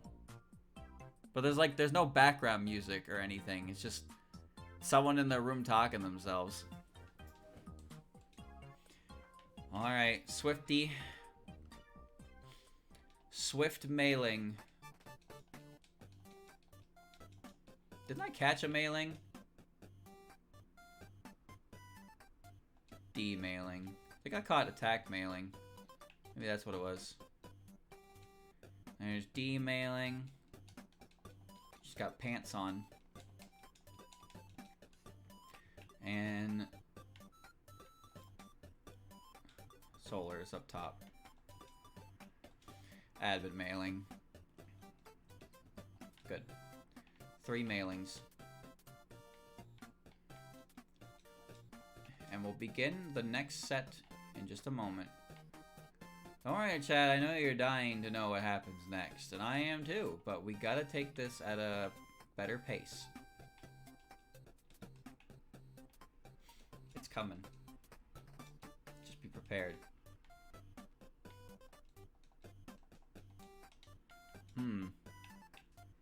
T-Chen. Okay, who's T-Chen and 301 and 303. But also Advent Chen exists, so I need 2 Chens. Okay. Oh, I need 3. There's A-Chen. A-Chen, Te-Chen, Ad-Chen. I understand. So where's my Chen? There's my Chen. Aruma? How do I not have Aruma? How is that even possible? Alright. Let's get Aruma first. Here, take this. Take my child. Give her back later. So I need 2 Chens and a Aruma. Alright. Here we go again. That was unsettling. I went into my Pokemon and tried to use Pidgeot's fly ability. I can't fly in this, obviously referring to the snow. Fuck this, I thought. Going into his bag, there was an escape rope. I tried using it. I can't go back anymore. What was going on? Once again, I tried to walk back down the mountain. To my horror, the words changed with my every attempt. I can't run away. I can't go back down. I could never go back. This last one sent a frigid feeling through my heart. There was no way down the mountain. I had to climb. Turning the little sprite around, I moved him forward. No resistance at all, though my walking speed was oddly slow. What was truly weird was the lack of grass, of trainers, of anything at all but that white snow, which still blew across the screen and made it almost impossible to see. As if I moved further up the mountain, his walking speed became slower and slower. The static curtain of pixels grew thicker so that I could barely make out the features of the map, but it seemed like the only way to move was straight ahead anyway. I reached what looked like a set of stairs at the very top edge of the screen. I didn't remember this being there before. As I tried to move up, the little sprite paused. I'm cold. I'm cold. Get a sweater. Put on your jacket. Get off the fucking mountain, dumbass. I'm cold. Then get off the mountain. I can't. I could never go back. Then stop complaining about the cold. You're the one who made the fucking decision. Piece of shit. Fuck you. Making me angry. Retroactively pissed. But now, even as I was getting goosebumps, his walking speed had become painfully slow, as if he somehow was being impeded up the little staircase. More text on the screen. Meganium had died? Of course the first Pokemon to go is fucking Meganium. What the fuck? I thought. What you think? What? Holy shit. Look at that sword back there. How does nobody have this creature? No, I don't want these moves. Okay. What the fuck? I thought Pokemon don't die in these games. I checked my party and was frightened and confused by what I saw. Meganium's sprite had been replaced by a red X.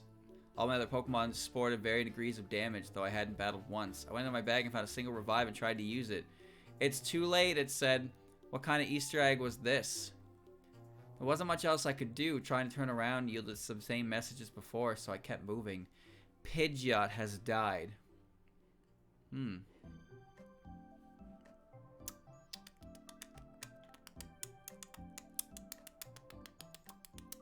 I checked again. Sure enough, there was a little red X. This time, I selected it, and it looked at the Pokemon itself. Trying to figure out what was wrong, I wish I hadn't. The sprite was mangled. Pieces of it were missing. What was left were splotches with a sickish blue-gray color. Its eyes were a solid black pit. I flipped down to Meganium. Same deal. A leg missing. A chunk of its neck. Most of its head, save that pitch black dead eye. Morbid curiosity urged me onward. The path never deviated from the straight upward road I traveled the entire time. You give me my Chen back. Along the way, every now and then another party Pokemon would die. An examination of its sprite would show it would the same condition as the others, until all that was left was Typhlosion. One more staircase was up ahead. I climbed it, braced for whatever horror awaited me. I hit the summit. It was deserted. Red was nowhere to be found. The snow had stopped falling. In the very center of the map was something sticking out of the snow. It looked like a Pokeball. Okay, maybe all this creepy shit led up to some climactic final battle using whatever wasn't there. If I picked it up, maybe Red would come out of hiding. I walked over and examined it, and there was a burst of static noise from my game that made me jump. Could you imagine actually thinking this? This motherfucker is like, my Pokemon are dead, their sprites are mangled. But you know, maybe it was just a prank the whole time. I'll just go touch that Pokeball, Red will pop out of the ground and be like, ha ha, got you, bitch. Yeah, great, cool, fantastic. That's the wrong character. Technical Chen. That is indeed technically Chen. Oh, I don't want this move. And then Solar. Chen in a suit. Alright. You're on an episode of Pranked. All your Pokemon were in on it too. But this guy's like clearly frostbitten and dying. He's not having a good time. But hey, you're on live TV. Smile. Got pranked, idiot. Oh, you got me good, gentlemen. I thought that this frostbite was going to be, you know, it was all just cosmetics. Yeah, it's all just After Effects, CGI. No one was ever, you know, was in any danger. H Sakuya, T Sakuya. Okay, 3 Sakuyas. I need 3 Sakuyas. Hold on, I saw the Tenshi. I know I have a little Tenshi in here. I'll just grab that real quick.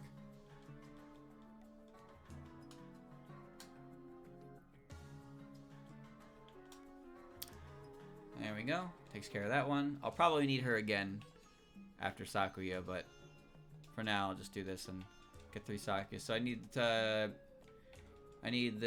2 Sakuyas, and then I need a third one for the Touhoumon Sakuya. Okay. Alright, back to the story. What appeared on the screen was a battle animation, my trainer sprite appearing, his skin tinged blue against another mangled Pokemon sprite. It was Celebi. In the center of that black hole that was its eye, a single red dot burned out like an ember. The thing looked rotted. I didn't even throw out my mostly dead Typhlosion before it moved. Celebi used Parish Song. Guess I'm dead. A screech came out of my GBA and I almost dropped it as the screen went white. A part of me was relieved, thinking that my final Pokemon had been KO'd and I would be transported to a Pokemon Center. But I was wrong. My sprite reappeared in what looked like a cave. Was I now inside the mountain? I checked my trainer card and felt sick. The sprite was just as mauled as the Pokemon had been. A leg gone, a single eye remaining, pitch black and so sad looking. Tears welled up into the corner, and every color on him was replaced by those 6 shades of frosty blue and gray. Every stat on the card was reduced to 0 except the time, which still read 99999. Giga gasp. I quickly moved back to the map. His sprite there mimicked the horror had been on the trainer card. Pieces were missing, everything was discolored. I started trying to walk, and at first I received a message. It's so cold. There was the only one direction to go, upward. I moved on.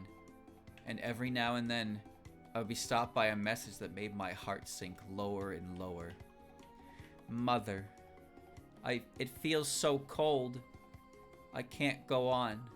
The walls as I walked became darker and darker until they were pitch black at the end. There was an exit there marked only by a white outline. I had no other choice but to go through it. It opened into a chamber that was also solid white. The only way to distinguish the walls was a thin gray line that marked them as separate from the floor. Against the far wall, there was another sprite.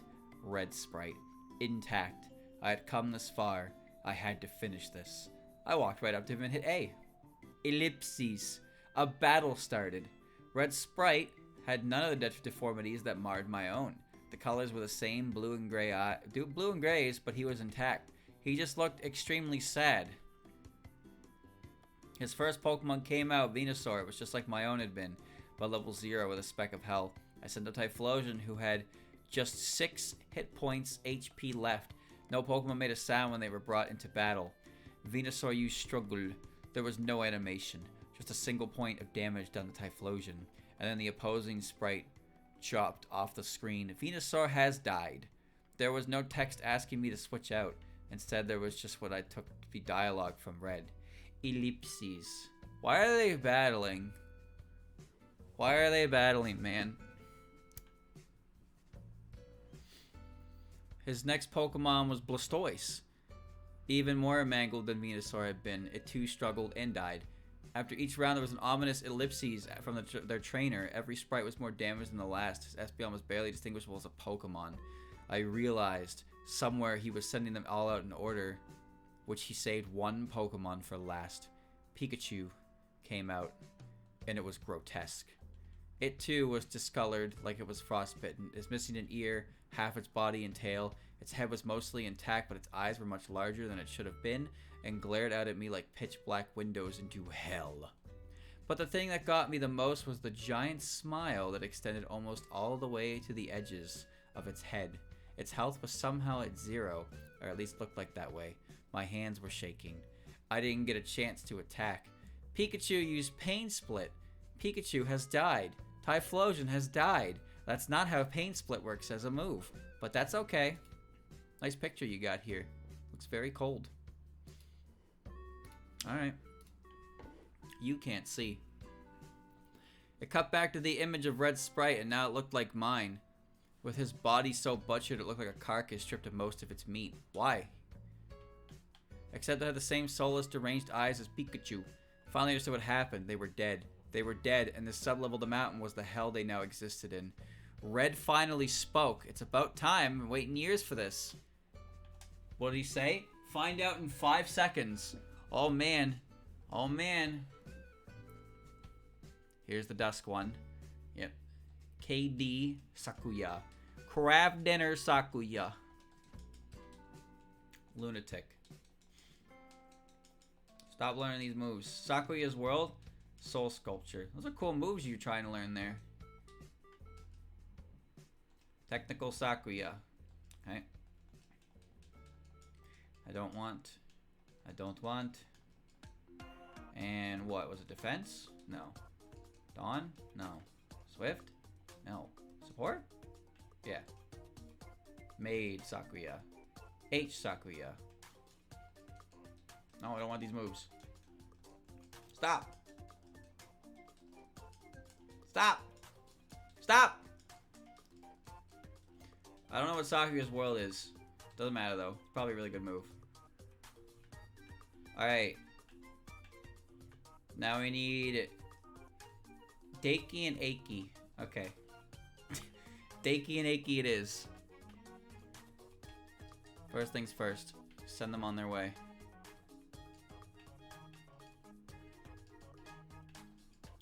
All these Sakuyas. I like how the Touhoumon one has blue eyes in the sprite. Or its little object. Okay, I have an Iku as well in here. I'll grab her, yeah. And I need Aiki. Where's Aiki? Didn't I catch? I have a Shibi Aiki, don't I? I don't even know. Either way, I need one. I caught one in the sandstorm. And I don't know where I put her. Oh no.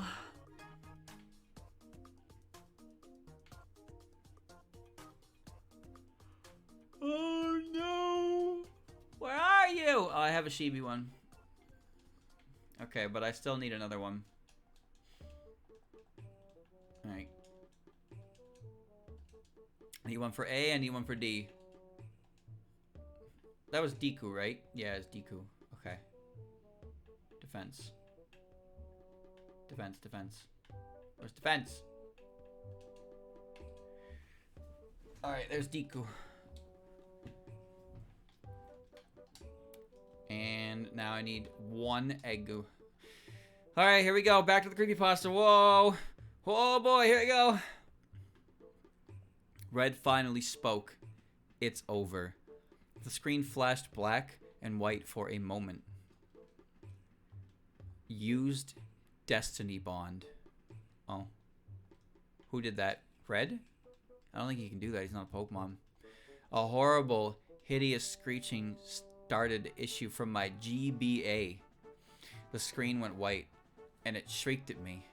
And I threw it to the floor and pressed my back against the bed. Horrible noise continued for several long moments while the screen stayed white, then went black. Then there was silence. It took a long few moments, but I eventually stood up. I took the Game Shark, took the notebook, I took the fucking possessed game, I picked them up. I carried them to the garage can. The garbage can we had already set out for the morning pickup at the end of our long, winding driveway, and I threw them in. Okay. So how come your reaction to the game was a lot more manageable than your brother? Why'd your brother, like, freak the fuck out? Feels, I don't know, storytelling, unbelievable. I was thinking, why there's such a blatant difference in reaction here? The game made loud noises, and so I fucking threw it to the wall and I beat it with the hammer. Like, what are you doing, kid? You okay? Take it easy, son. It's the game. I'm not gonna hurt you. I saw S Tojiko is next. And I know I only have one Tojiko. So what the fuck is she? She's got green hair. There you are. Stojiko is next. Okay.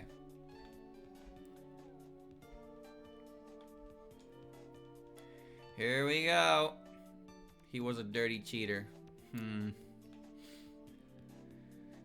I threw them in and I got back to the house. I didn't know what made me do it. I picked up yellow version and inserted it in my Game Boy. I think it was part of me determined to make sure I hadn't somehow been tainted as well. The music started up, the game played. I turned to my Pikachu and hit A. Its smiling face greeted me with an ear twitch and a big pixelated smile. A pleasant, normal smile. I turned my game off and spent the next hour crying on the floor. My brother and I never did play Pokemon together again. He gave it up for good. I stuck to replaying my comforting, unhacked games. That winter, the snow felt thick. Hee hee ha.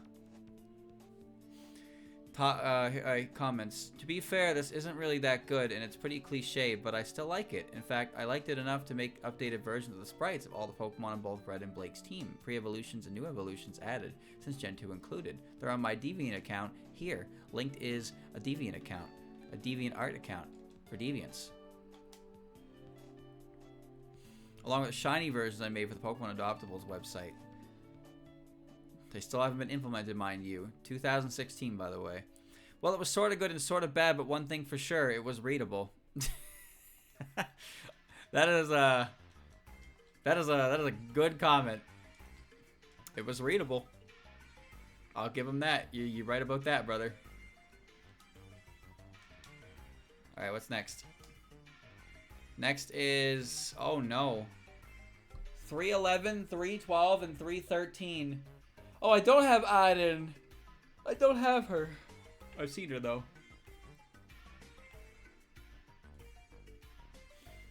Okay. Take these back. Where is my Aiden?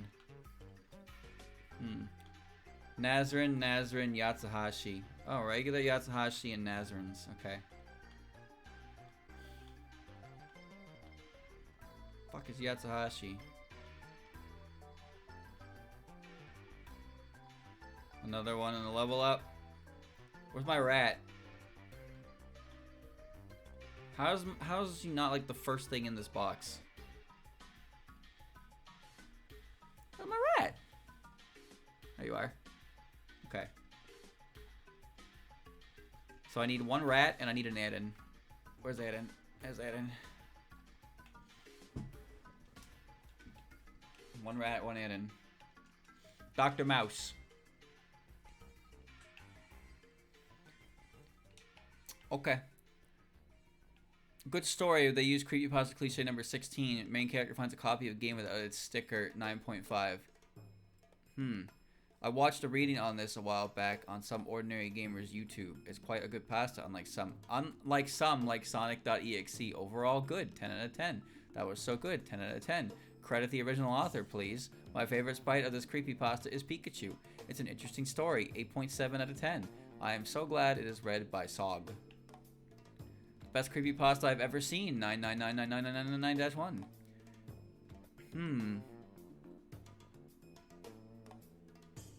Okay.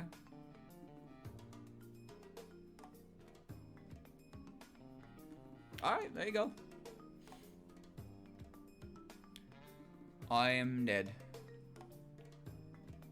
I am dead. Well, chat, we did it. Was it worth it? It took like an hour. It took so long to read that. I can't believe how long that took. Do you feel like you've come out of this a better person? Do you feel like you've come out of this a worse person? How do you feel after experiencing everything you've experienced here today?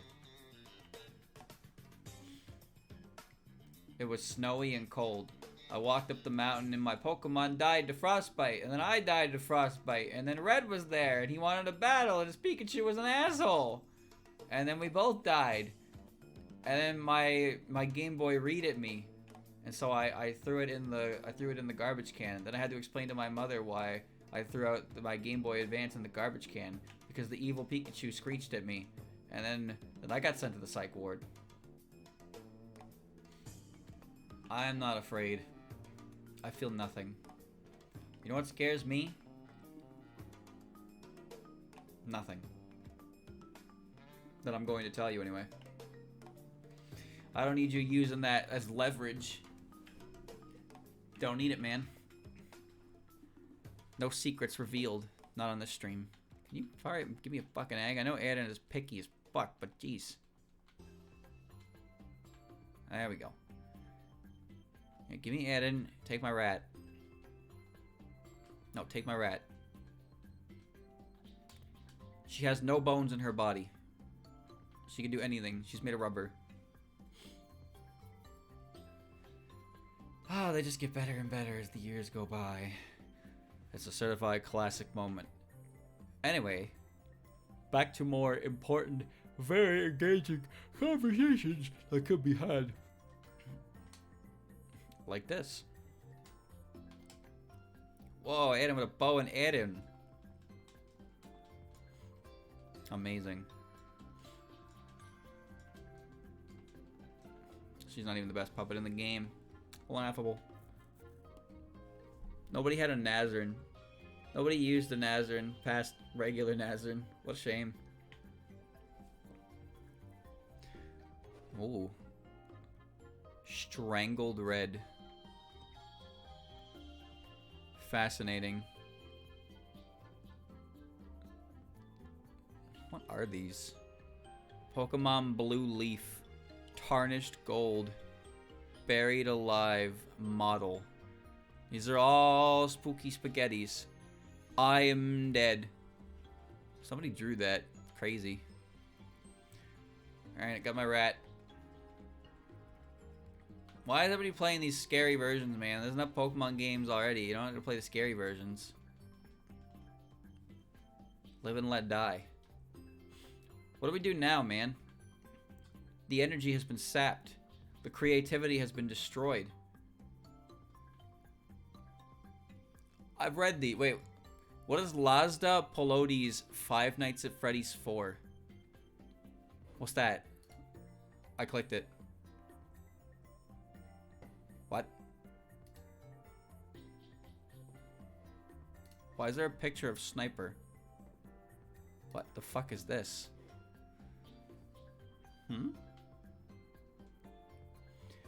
Let's see. It was Technical Nazarene and Helper Nazarene.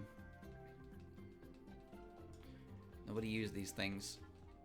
No rat jamming. Stop learning moves. Help her.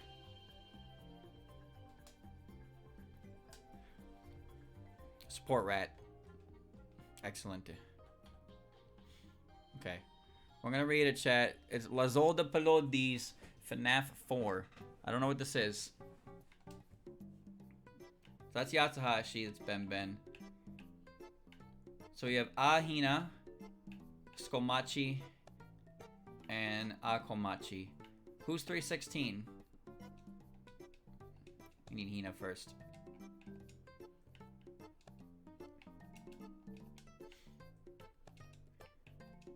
Oh, it's D Hina. Okay. So 2 Hinas, 2 Skolmachis.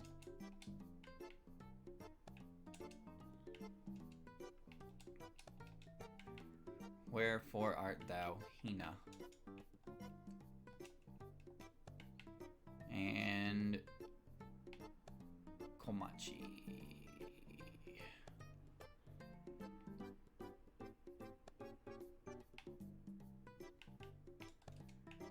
2 each. Okay. How do you make a creepypasta for an already horror series, though? You make it even scarier by including scary things. I don't know, dude. On May 3rd, an app called Five Nights at Freddy's 4 appeared on the App Store by someone named Lazada Polodi. Trouble began on Reddit when someone posted there was an app under the name. Dozens of people got to it, and very few people downloaded it. What they saw was the description was a copy and paste of the original Five Nights at Freddy's. When people clicked to check the ratings, they were all 5 stars, and they were copied and pasted from the FNAF 3 app from Scott Cawthon. It is wondered if the reviewers were bots. There were screenshots that were ripped from the real FNAF game. Some of them were edited, like the one with the sniper from Team Fortress 2 in it. Along with that, Nixon's fan-made FNAF 4 trailer was attached with the screenshots. Last, the price was $9.99, so it was $10 compared to the $3 price of the other Five Nights at Freddy's games. The following is a document containing a basic summary of any person who, or for whatever reason, downloaded the FNAF 4 game. Who the hell...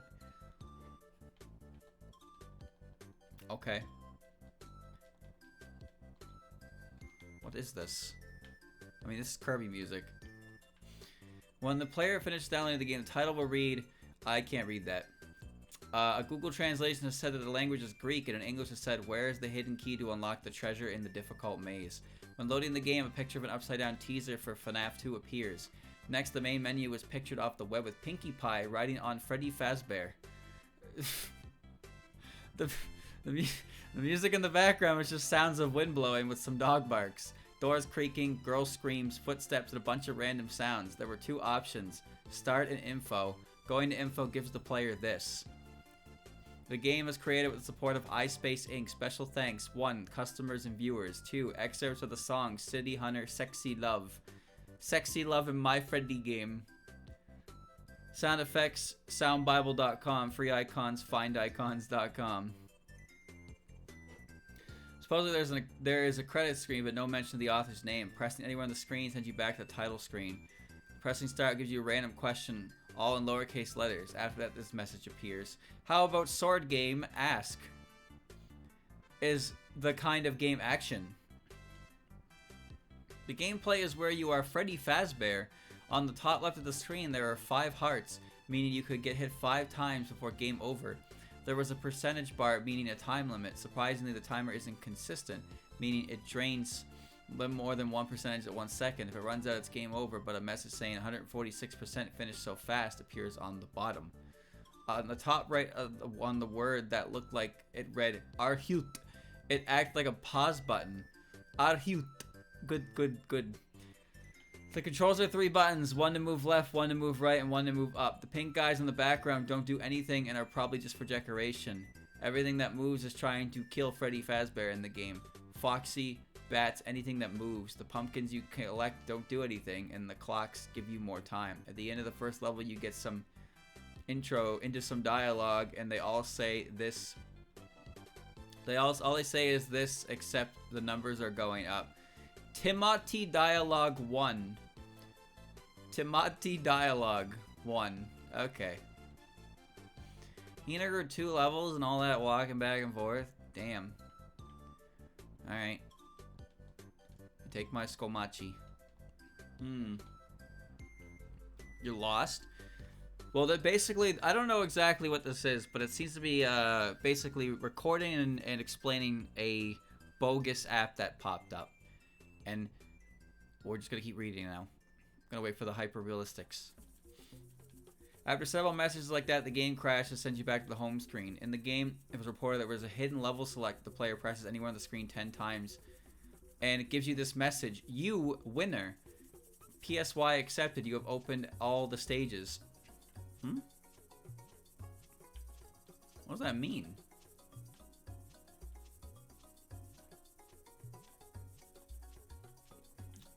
I guess nobody likes Piano Village, huh? Alright. Komachi gave egg fast. Very good. Time to hatch him. Okay. When the player goes back to the main menu, a new option saying continue appears. Pressing the continue option takes you to the level the player were on. Pressing the start button again gives the player and level select. The reason why that crashed is what stages 2 and 3 don't even work.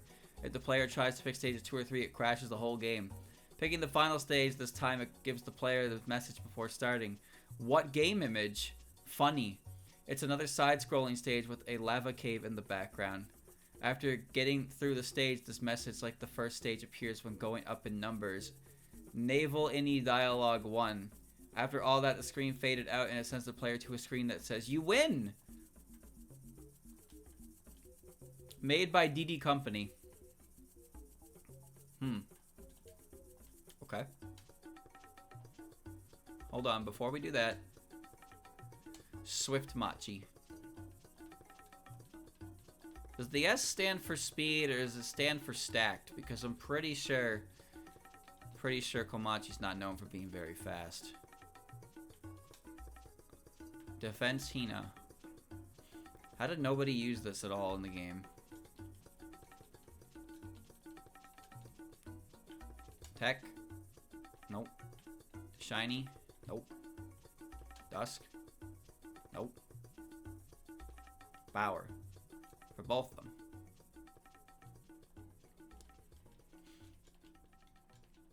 Where would you be if you couldn't explode? There you go. Must stand for slow then. No, you gave it a Swift Shard. Okay. Take all of my puppets back, please. Take them all.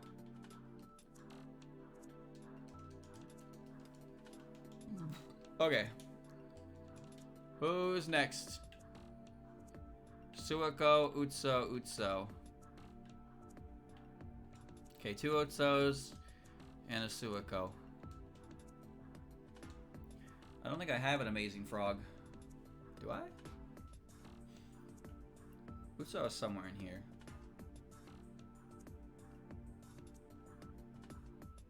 There's Utso. Okay. So where's my... Oh, I do have amazing frog. Nice. Okay, which one am I missing? D Suako. Perfect. Take this. I need 2 Utsos. Oh, deposit. Okay. Back to the story, if you can call it that. The DD Company seems to be the most suspicious thing here in the game. Supposedly, this is the only part where the author's name is revealed in the game. Pressing anywhere again sends the player back to the title screen, and that's it for gameplay. Aftermath. A bit over a week after the game was released, various news sites got the message on board. The game was removed, and it had been rumored that the case was huge for the future of the App Store, but that was probably false, and the author today remains a mystery. Guys, this isn't a story, it's something that had actually happened before the real game was released. Was that supposed to be good? I mean, wow, that sucked ass. It's real. Wait a minute. It's real? Five Nights at Freddy's creator gets a subpoena to find out who ripped off his game. A mysterious entity called Lazada Polodi sold an unofficial Five Nights at Freddy's sequel in the iOS App Store, and the game's real developer hired a legal team to find out who that is. This is real. This really happened. Wait a minute. This really fucking happened. I'm reading the article right now. Attorneys for Scott Cawthon filed documents at the United States District Court in the Northern District of California. So these documents asked the court to issue a subpoena that would compel Apple, the operator of the iOS App Store, where the unofficial sequel Five Nights at Freddy's 4 was sold, to disclose information about Lazada Polodi. The clerk accounts that issued a subpoena that commands Apple to provide all identifying information of the user Lazada Polodi. That includes IP addresses from which the unauthorized game was uploaded and any associated with Polodi, as well as any information like user accounts. Apple is until May 25th at 10 a.m. PT to comply with the subpoena. The company may also challenge it. The documents filed yesterday, first spotted by Patently Apple and obtained by Polygon, state the purpose of the DMCA subpoena is sought to obtain the identity of an alleged infringer or infringers, that such information will only be used for the purpose of protecting Cawthon's rights under Title 17 of the U.S. Code. Title 17 concerns U.S. copyright law. Cawthon's attorney specified Section 512, limitations on liability relating to material online, subsection H, which says that a copyright owner or a person authorized to act on the owner's behalf may request the clerk of any United States District Court to issue a subpoena to a service provider for identification of an alleged infringer in accordance with this subsection.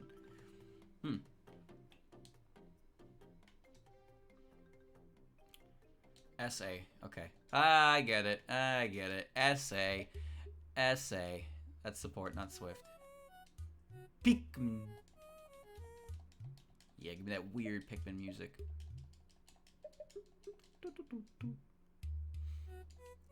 Power. They all like to explode.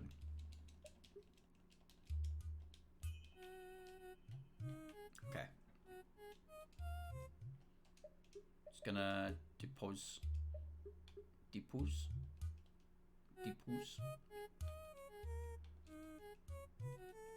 Alright, who's next?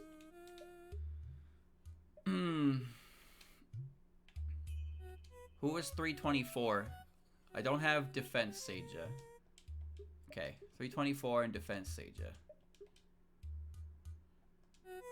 It's Moko. Okay. There's Seija. Where's Moko? I didn't go through with that Chibi Moko.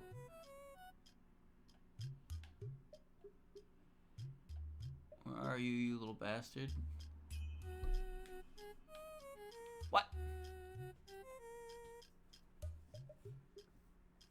Show yourself! Where the fuck are you?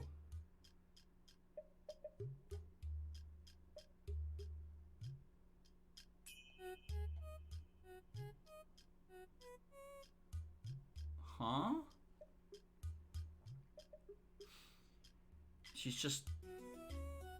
She's not real. Oh, there she is. Found her. Alright, so I need Moko and Seija. Good. Take Seija. Oh, I recognize this music. It's from Mario, for sure. Alright, where was I? Attorney Laura J. Magedoff of the Nisiambom Law Group signed a document that clerk of courts of the Northern District of California filed May 8th, stating that Cawthon satisfied all DMCA requirements for subpoena issuance. Section 6 and 7 of Magdoff's document state that the alleged infringement is in connection with the promotion and sale of a game that's being sold as purported sequel to Cawthon's games, the infringing content. That is permanently created, posted, being sold to an individual named Lazada Polodi. The game, it also claims, it includes Cawthon's copyrighted images. The unofficial game has since been removed from the iOS App Store, though App Annie includes an overview. Its description claims that this is the official mobile port of Five Nights at Freddy's. Because of straight copy and paste of the description from the real Five Nights at Freddy's, the unauthorized sequel is not on Google Play. We contacted the developer, and the attorneys representing him and will provide updates and more information as it becomes available. Five Nights at Freddy's was released on Steam last summer, and later arrived on Android and iOS. 2 sequels arrived in the next 6 months. Late last month, Cloud announced another entry Final Fantasy IV, the final chapter, which set Halloween 2015 release. Earlier in April, Warner Bros. Acquired rights for the feature film. Ooh, earlier in April. Video. Watch us get jump scared in Five Nights at Freddy's 3. No thanks. So, do they ever get this guy? Do they ever get this guy, chat? So that was real. So basically all the explanation we got there was how the game was before it was completely removed. And that's what the game was. Kind of crazy. Very real. Alright, defense for both of them. Flippy. Head smash, huh? No, I don't want to learn spikes. No, fine.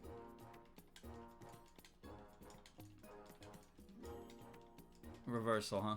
Fitting. Okay. So money-making YouTube videos, no one gotten on this. Is it really, though? Is it really a money-making video? What do you even talk about? Like, you just talk about the time that someone put a shitty game up on the App Store and charged $10 for it and pretended it was the 4th game? Believe me, if it was worth a topic worth talking about, somebody's probably already talked about it. You know how FNAF YouTube is. Every time a new fan game comes out, this fan game is the scariest, the best, the most amazing FNAF game I have ever played. Take a look at the scariest FNAF game I've ever played. Yes, yes, yes, yes. Oh, never mind, it was made, it got nearly 1 million views. Fucking told ya! Told ya. If it was worth making, they would have made it already. What's here? 331, 332, and 334.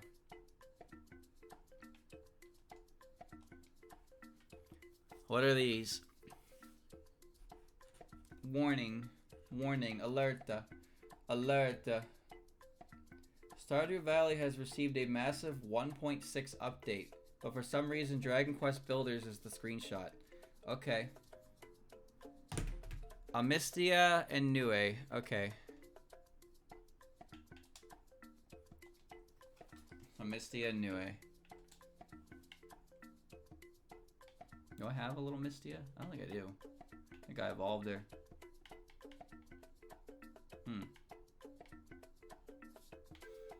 Where's my new?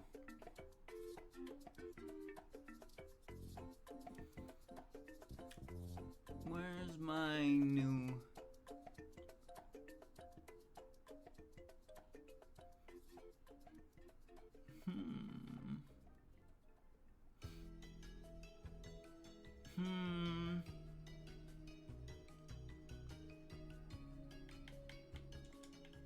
Hey, I missed the who's right there in the same box.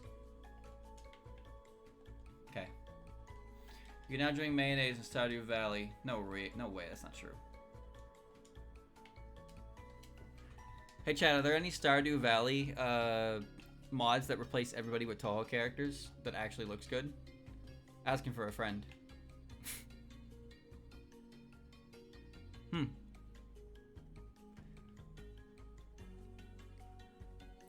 There's probably a lot of mods for it. I've never played Stardew Valley. Probably wouldn't either, but yeah, it's a neat question. It's possible. They want to drink mayonnaise. You said you can drink mayonnaise, so I already popped off. Now they have a place to store that mayo. There's a there's a crusty Fumo mod. How crusty are we talking? how crusty?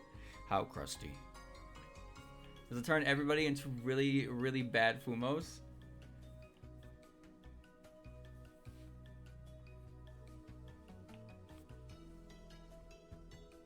I wonder about this. I know Terraria has Touhou mods.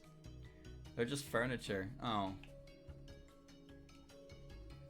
Like, I'm pretty sure there's a mod that is animated every single character's portrait to mixed results. I think there's one that also gender bends all the characters, so all the guys and girls switch roles.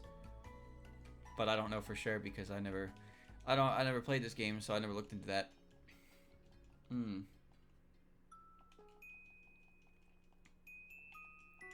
Take my Mistia. and give me a new Mistia. Bird up. They're just furniture. Wouldn't it be great if you could play as a Fumo? I would like to get the Fumo mod for Yakuza 6 when I get around to that. Replace the baby with the cheer note Fumo. Just, yeah, kill all dramatic tension of the story regarding whatever that baby does, but I don't care. I don't care. It's more important than anything. Okay. Now I just need the Mistia. So many bastards I need, man. There's no end in sight. Where's the end? How do I get out of here? Protect the Chirno Fumo more than an actual baby.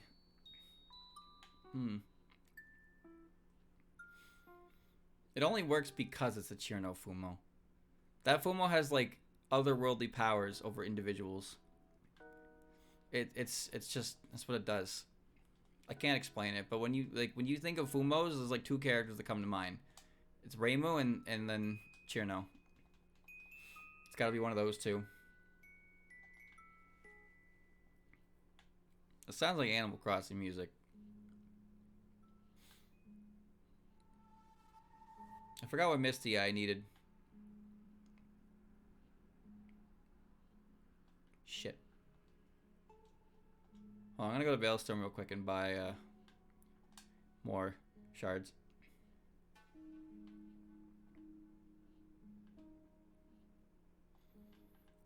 Man, that reminds me. It was a while back at this point, but I'm pretty sure they were selling another. They were selling another one of those goofy ass big-legged Fumos, but it was for Yuyiko. I think it was like $400 or something.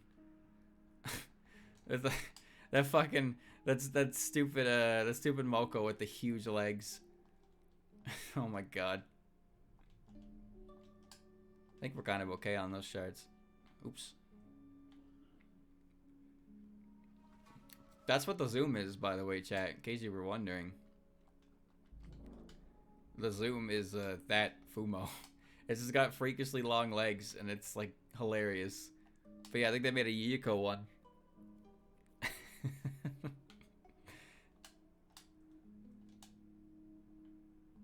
Okay, I don't remember what it was actually. No, support turns into helper, not what I want. Wait, solar? Oh, right, because there's Advent Mistia. Oh, I forgot. I forgot there's an Advent Mistia. Well, I can get that at least now. And put her back in the daycare. Get the new A's. It's not defense. Technical new A, okay. There we go. Of course she can blow up too. Why not? And power new A. Oh, I see. Interesting angle. I don't want any of these moves.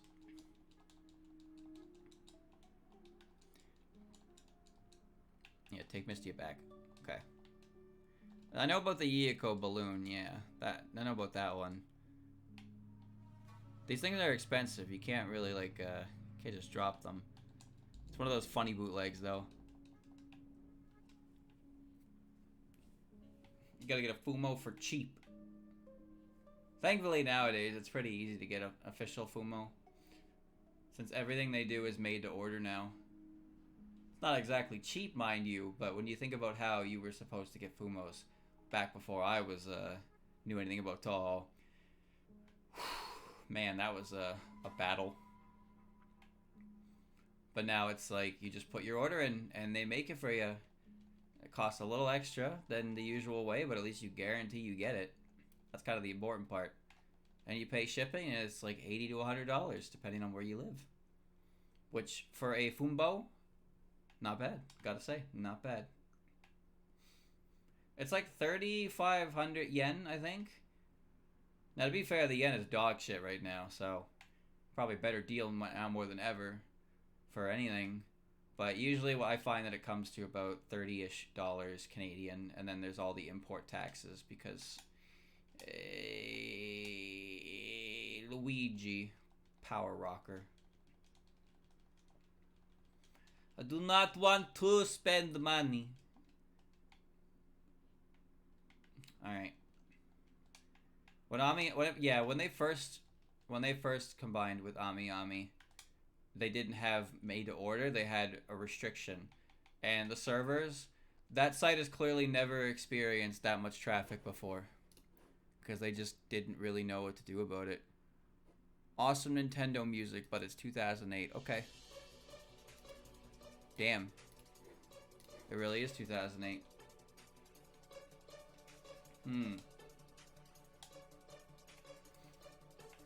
Alright, who are these two? 337 and 338. Oh, I don't have technical tutori. Oh, shit. Okay. Well, now I do.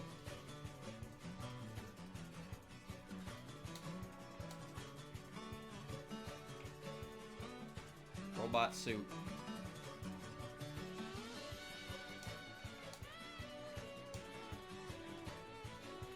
Okay. 337 and 338. H. Yatsuhashi and D. Benben. Okay.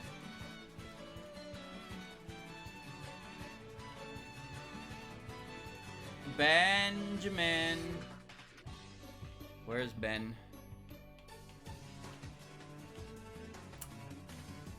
I know where Yatsuhashi is. Where's Ben?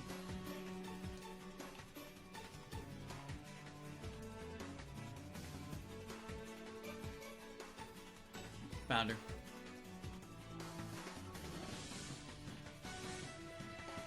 This is not a fun stage in Brawl, but kind of was at the same time. I dug it, but moving stages are usually pretty ass. It's 2008. 2008 was 16 years ago, chat. 16 years ago. I was 12. Wow. The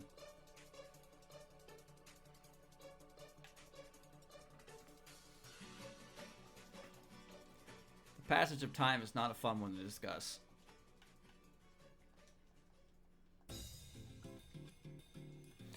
Get the Ben.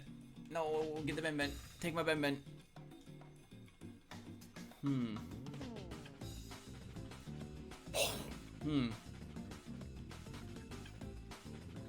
Look at that toe. I know this song. I couldn't tell you what it's from, but I know this song. I know exactly what the instrumentation it's about to go into, but I don't know where it's from. Yep.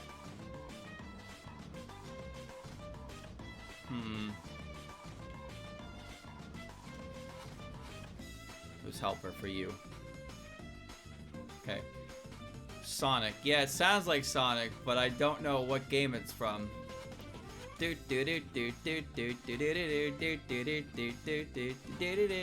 I know the song, but I don't know what it's from. It's from Sonic Unleashed? Oh. Why do I know this song? Maybe it's in Smash or something.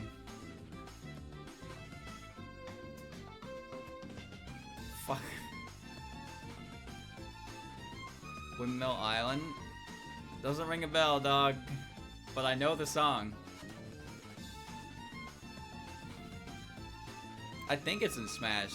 Because I definitely didn't play much of anything of Unleashed. I never owned it. In fact, I didn't realize Unleashed was 2008. I thought that game was later. Kind of crazy, actually. Benjamin.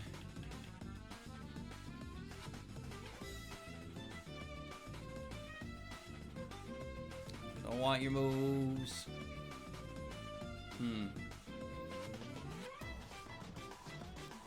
Rooftop run is.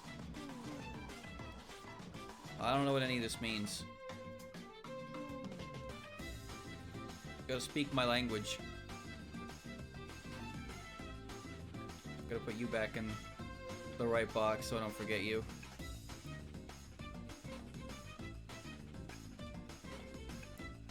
Scroll. Look at this collection I got forming in here.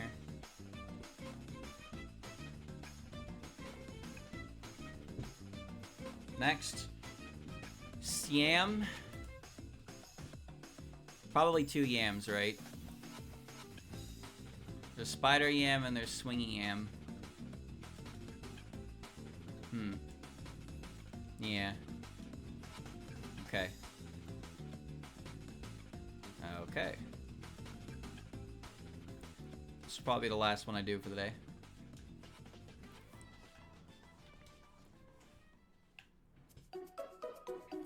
Oh. Oh my god. This music, man.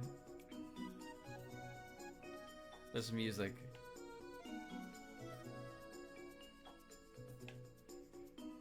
...2008. Hard to believe the Wii is that old.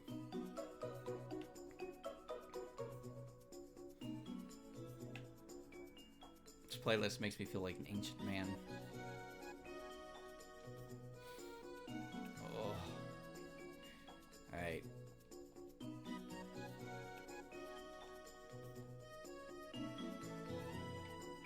I remember the Wii. You remember the Wii U? Most people would prefer to forget it. How long has the Switch been alive? What, 6 years? 7 years now? Probably more, huh?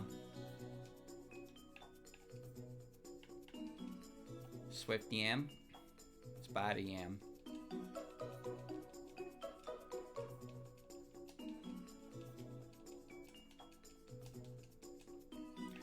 And technical yam. Upside down yam.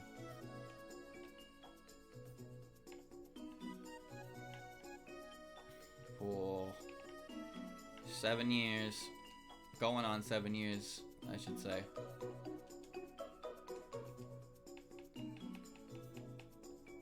The box is full. Alright.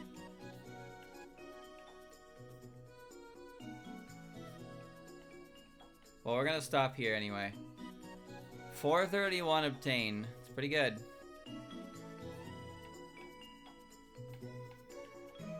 $431 obtained. Almost done, chat.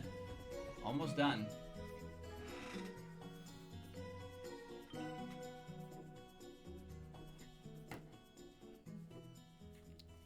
Whew. I'm gonna go turn my oven on. Get some food in me. I was hoping I could avoid eating tonight because I ate so much earlier, but no, I'm hungry now, so I'm going to eat.